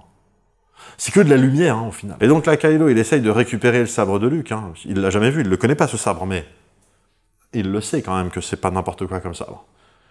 Sauf que le sabre, il lui passe devant comme ça, et en fait, c'est Rey qui a appelé le sabre. Parce que Rey, elle sait maintenant attraper un sabre qui est à 50 mètres, bien mieux que Kylo Ren, qui s'entraîne pour ça depuis des années et qui était à seulement 10 mètres. Elle-même est surprise d'ailleurs, elle attrape le sabre et là, genre... Hein? Donc là, on entend le thème de la force, hein, on sent que ça va chier, là, ça va être grand. Là. Et pendant ce temps-là, les 4 X-Wing qui restent, ah bah non, ils sont de nouveau 12. Ils ont peut-être envoyé des renforts. Bref, les X-Wing qui restent, ils nous font un Star Wars. Hein, dans la tranchée, en vue d'aller au bout là-bas, pour aller placer des tirs de précision. Voilà. Alors je vous passe sur tous les plans où on est soit de côté résistance, soit de côté les méchants, où on dit que Starkiller sera prêt à tirer dans 2 minutes, en 30 secondes. On s'en branle. Poe, à ce stade, il fait péter l'oscillateur, et là, c'est bon. La planète, elle va se déstabiliser, elle va finir par se désagréger et exploser complètement. Et là, on voit que Rey, elle galère quand même un peu face à Kylo. Hein. Kylo est quand même super entraîné, et là, elle est là, elle se défend, elle prend pas de coups ni rien, mais on sent qu'elle en chie un peu. Alors, pas de panique. Elle galère pas vraiment, c'est juste qu'il faut qu'on la voie utiliser la force pour devenir plus forte. Sauf que le problème, c'est que comme elle est naturellement plus douée avec la force que tous les Jedi et les Sith réunis ensemble, eh ben, il faut qu'on la voie galérer un peu pour se dire « Oh là, elle a pris du skill !» C'est une astuce de mise en scène, vous voyez. Ah, et la planète est en train de s'effondrer, en fait. Donc là, vous vous rappelez, 3 étapes. Première étape, elle stresse. Alors d'abord, elle arrête de stresser. Deuxième étape, elle ferme les yeux. La force. Alors qu'elle est en train de se battre avec Kylo, hein. Ils sont comme ça. Lui, il est comme ça en train de stresser. Elle ferme les yeux. Elle arrête d'être énervée. Elle fait genre comme ça. Lui, il attend. Il la regarde. Il attend. Il est genre... Oula, qu'est-ce qui se passe? C'est étape 2. Étape 3, elle ouvre les yeux et ça y est, elle a la force. Et on réentend le thème de la force. Là, on sait que vraiment, là, ça va partir, ça va être grand. À nouveau. Donc ça y est, Rey maintenant, c'est Yoda puissance 1000. Donc elle déglingue Kylo Ren, il n'y a pas d'autre mot, elle le déglingue. La seule chose qui sauve Kylo Ren, c'est le fait que le sol s'ouvre entre deux, comme par hasard, pour laisser un grand canyon. Je ne sais pas pourquoi elle n'a pas le réflexe de sauter ou de faire comme ça pour attirer Kylo, le faire tomber dans le vide. Je ne sais pas, elle n'a pas eu ce réflexe-là. Mais en tout cas, c'est ça qui sauve Kylo, parce que sinon, c'en était fini de Kylo Ren. C'était pas une trilogie, là, c'était un film. Hein. C'était terminé, merci, salut. Donc, comme je le disais, le sol... La planète entière se désagrège, hein, mais le sol s'ouvre pile entre deux, pas sous l'un d'eux, pile entre deux. Et donc Rey, elle part pour aller récupérer Finn, parce que Finn, il est pas bien quand même. Il s'est fait ouvrir en deux par le dos, hein, je veux dire, c'est... de l'anus à la nuque. Ils sont tous les deux retrouvés sans difficulté par le Faucon Millenium, comme par hasard, et ils partent. Tout le monde évacue la planète, alors il y a Hux, à qui on ordonne d'aller récupérer Kylo pour le ramener à Snoke, pour qu'il puisse finir sa formation, parce que manifestement, il a encore des trucs à apprendre, hein, le gamin là. Bref, Starkiller explose, merci, salut. Maintenant, de retour sur la base de la Résistance, pardon, mais là on va quand même prendre une seconde. Han Solo est mort, ok? Il est mort. C'est le meilleur ami et peut-être le seul ami de Chewbacca. C'est le grand amour et peut-être le seul amour de la princesse Leia. Par ailleurs, à ce stade du film, Leia, elle sait qu'il existe quelque part une meuf qui s'appelle Rey, quelque part, voilà, mais elle la connaît pas, elle l'a jamais rencontrée, tu vois, là, elle sait juste que Finn a dit « je veux aller récupérer Rey qui est là-bas ». Voilà. Elle ne la connaît pas. On est bien d'accord? Alors, matez ceci.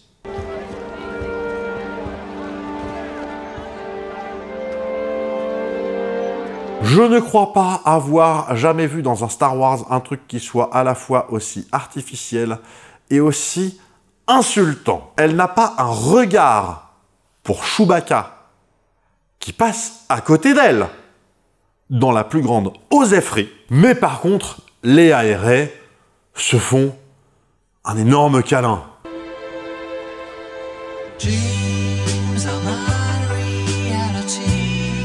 Faut les comprendre, elles ont toutes deux perdu un être cher. Putain! Putain! Putain! Donc Chewbacca est triste dans son coin, hein, voilà. Et D2R2 se réveille. Pourquoi est-ce qu'il se réveille maintenant? Est-ce que c'est la force? Non mais vraiment, je veux dire, on nous explique que D2 est en veille depuis je sais pas combien de temps, et que ça fait chier parce que c'est lui qui a le reste de la carte. Hein. BB-8, ça fait longtemps qu'on l'a récupéré. Hein. Et apparemment, pour une raison que j'ignore, il est absolument impossible de réveiller un droïde qui est en veille. Il n'y a pas de bouton pour ça. Et là, boum, pile à la fin du film, au moment opportun, comme par hasard, il se réveille, il discute tranquille avec BB-8, avec 6PO, et hop, ils sortent la carte, les deux. Bon bah c'est un puzzle en 2 pièces, ça va peut-être aller, hein, voilà, et donc ça y est, on a la carte. Et putain, ça y est, on sait où est Luke. Et donc... Et donc quoi? Et donc ils envoient Rey. Qui d'autre? Il n'y a absolument aucune raison d'envoyer Rey chercher Luke, je ne pige pas. Pige pas. Rey, elle devrait rester au chevet de Finn pour s'assurer qu'il va bien. Poe peut aller vers Luke. Je veux dire, Leia peut aller vers Luke. En tout cas, l'essentiel, c'est qu'ils n'y aillent pas en Faucon Millenium, puisque maintenant, ils savent que le Faucon Millenium est ultra traçable.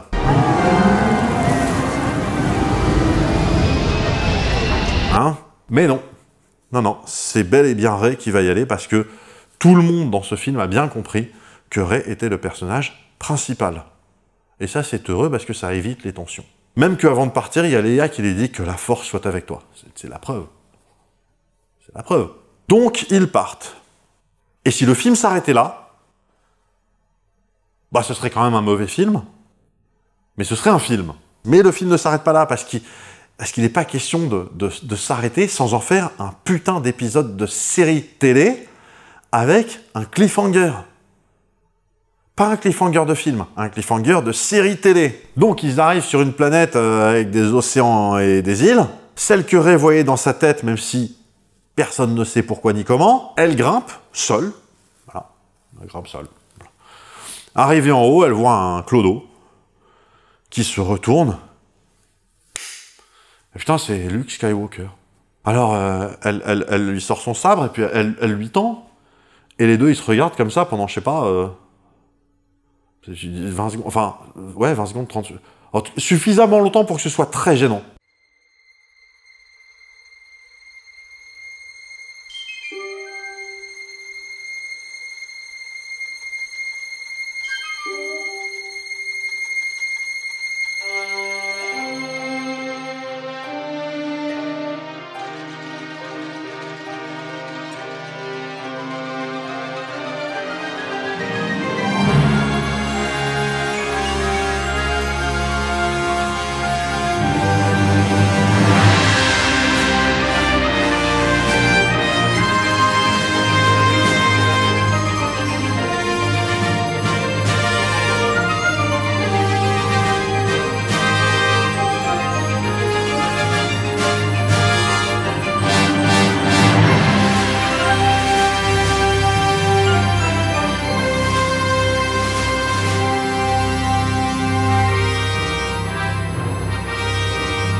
Et on est d'accord que Rey, elle connaît pas Luke Skywalker.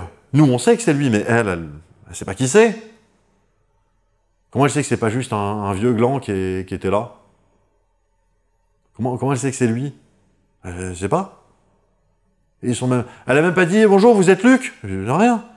Elle a vu un mec, il s'est retourné, il était comme ça, et puis elle... Tiens.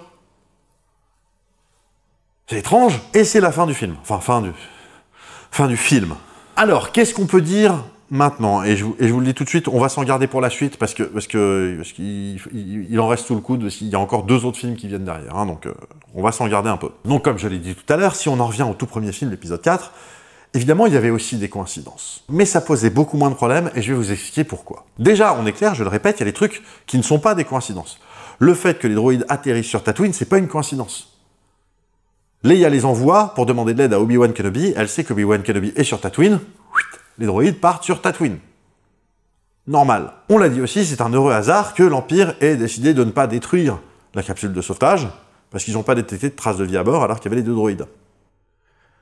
Alors qu'ils savent que les droïdes ça existe, et ils savent qu'il peut y avoir des informations qui sont mises dans la capsule avant de partir. Enfin, ils auraient pu simplement décider de ne pas faire sauter la capsule de sauvetage parce qu'ils pensent que les données sont peut-être à bord et qu'ils veulent pas les détruire, ou alors, ils auraient pu ne pas nous montrer du tout que les mecs ont capté qu'il y a une capsule de sauvetage qui a quitté le vaisseau. Nous, on débarque. C'est le tout premier film, il a commencé depuis 40 secondes. On sait pas ce qui se passe, on connaît pas les règles encore. Donc, ça pour moi, c'est plus une faiblesse d'écriture, une facilité d'écriture ou une connerie dans l'écriture qu'une coïncidence à proprement parler. En revanche, on est d'accord, c'est une coïncidence, le fait qu'arrivés sur Tatooine, ils se séparent, ils se font kidnapper les deux par les mêmes Jawa, qui les réunissent et les vendent à l'oncle Owen, l'oncle de Luke. Ça, c'est une coïncidence. Mais comme je le disais, c'est une coïncidence qui ne me dérange pas, parce que figurez-vous que les coïncidences, ça existe. Ça existe même tout le temps, en fait. Et là, la particularité de cette coïncidence-là, c'est que c'est elle qui va mettre l'histoire en chantier. Donc, c'est pas vraiment une coïncidence, c'est juste que si ça n'avait pas eu lieu, il n'y avait pas de film. C'est parce que ça a eu lieu qu'il y a un film. Le problème, c'est quand vous avez une histoire qui avance et que, pour que cette histoire continue d'avancer, vous devez continuellement avoir des coïncidences, ça, c'est très problématique. Donc là, ça me dérange pas, mais je le répète, là où ça me dérange profondément, c'est quand des années plus tard, George Lucas se dit « Hey, je vais faire une prélogie, et comme je veux absolument que tout soit lié à tout le temps, eh ben 6PO a été conçu par le père de Luke, et D2 était le droïde de la mère de Luke. J'ai que 2 droïdes dans la galaxie. Il n'y avait pas besoin. Il n'y avait pas besoin. Mais bon, ok. Mais si on prend maintenant l'épisode 7, qui est donc bel et bien l'épisode 7 chronologiquement réalisé, hein, parce qu'il y a eu d'abord 4, 5, 6, puis 1, 2, 3, mais donc quand on arrive au 7, il y a bien 6 films qui ont été réalisés avant. Quand on arrive donc à l'épisode 7 et qu'on met la liste de toutes les coïncidences qui mettent l'histoire en chantier, là, je regrette, ce n'est pas acceptable. C'est même pas que c'est pas possible, ce n'est pas acceptable. Le gars qui a le bout de carte qui permet de retrouver Luke vit sur la planète où se trouve Rey, qui par la suite on apprendra que c'est la petite fille de l'empereur Palpatine. Je pose ça là, hein, en attendant. Rey qui bosse à 2 pas du Faucon Millenium. Poe qui se fait enlever puis libérer par Finn, qui va ensuite s'écraser sur Jakku. Finn qui va se retrouver avec Rey parce qu'il a la veste de Poe, donc BB-8, le robot, que Rey a récupéré. Hein, comme ça, il était en train de se faire choper, elle a décidé de le libérer, et elle a décidé de ne pas le vendre aussi. Alors que là, on proposait 2000 rations pour bouffer, elle a dit non, je vais le garder quand je préfère avoir faim. Bref. Et donc, le robot reconnaît la veste de Poe sur Finn, et donc, les voilà embarqués dans cette histoire et finissent par partir dans le Faucon Millenium. Et Finn, il se trouve que c'est un gars qui, avant de déserter les Stormtroopers parce qu'il voulait pas tuer des gens, mais après avoir tué un paquet de gens, ben, il se trouve que le mec était concierge juste à côté de l'oscillateur de Starkiller qui va permettre de mettre un terme au film. Donc voilà, soyons clairs. Ce film nous a fait plaisir quand il est sorti. Quand il est sorti, on était en salle, ça faisait des années qu'on n'avait pas vu un Star Wars. Là, en plus, c'est un Star Wars avec des moyens modernes. C'était pas non plus full blue screen en mode prélogie. C'était pas non plus, alors faut arrêter de se toucher, genre c'était de la péloche, c'était pas de la péloche. Il y a les plans à la péloche, on les repère, de toute façon, ils sont flous, ils sont pas beaux, voilà, bref. Mais, visuellement, ça avait de la gueule, c'était sympa, ça nous a fait plaisir. Maintenant, il faut qu'on se fasse une raison. Si on met de côté la dopamine, juste 3 minutes, vous mettez de côté la dopamine, ce film n'a ni queue ni tête. Il ne rime à rien. Non seulement ça, mais en plus, alors qu'il ouvre un tas de portes pour la suite, on le voit très clairement qu'ils n'ont aucune idée de où ils vont. Ce film n'installe pas un nouvel espace pour une trilogie. Ce film, c'était assurément la chute de cette trilogie. C'était pas possible autrement. Et à mon sens, si on veut sauver la trilogie à ce stade, il faut un film qui va faire mal. Mais vraiment, quoi. Faut que le film montre que si on compte exclusivement sur la chance et les coïncidences, et ben chaque fois qu'on compte sur la chance et les coïncidences, on se plante. Parce que si le héros de votre film, c'est Gontran, le cousin de Donald, et ben c'est un film qui n'intéressera personne. Je suis désolé, mais il n'y a aucun intérêt à suivre un personnage qui n'avance que parce qu'il a de la chance. Non. Juste non. Le film va devoir également montrer que finalement, il y avait beaucoup moins de coïncidences qu'on le pensait, notamment en montrant que Rey, c'est une random, c'est n'importe qui, c'est ni une Skywalker, ni une Kenobi, ni une Palpatine, voilà. Parce qu'effectivement, si Rey, c'est une lambda qui traînait par là, bah c'est déjà moins une coïncidence, le fait qu'elle se retrouve embarquée dans cette histoire. Et le film va devoir faire en sorte que pour que ça marche, cette histoire de rébellion, eh ben il faut vraiment qu'il soit dans la merde. Faut qu'ils soient pas nombreux, faut qu'ils aient pas de moyens, faut qu'ils soient en galère, sur le point de disparaître à chaque instant.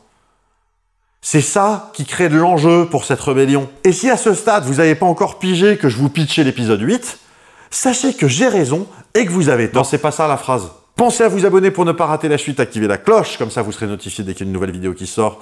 Pensez bien à liker, à commenter, à partager cette vidéo si elle vous a plu, c'est extrêmement important, surtout vous imaginez sur un format aussi long que celui-ci. On se retrouve très bientôt pour un nouvel épisode, et d'ici là bien sûr, portez-vous bien, et à bientôt.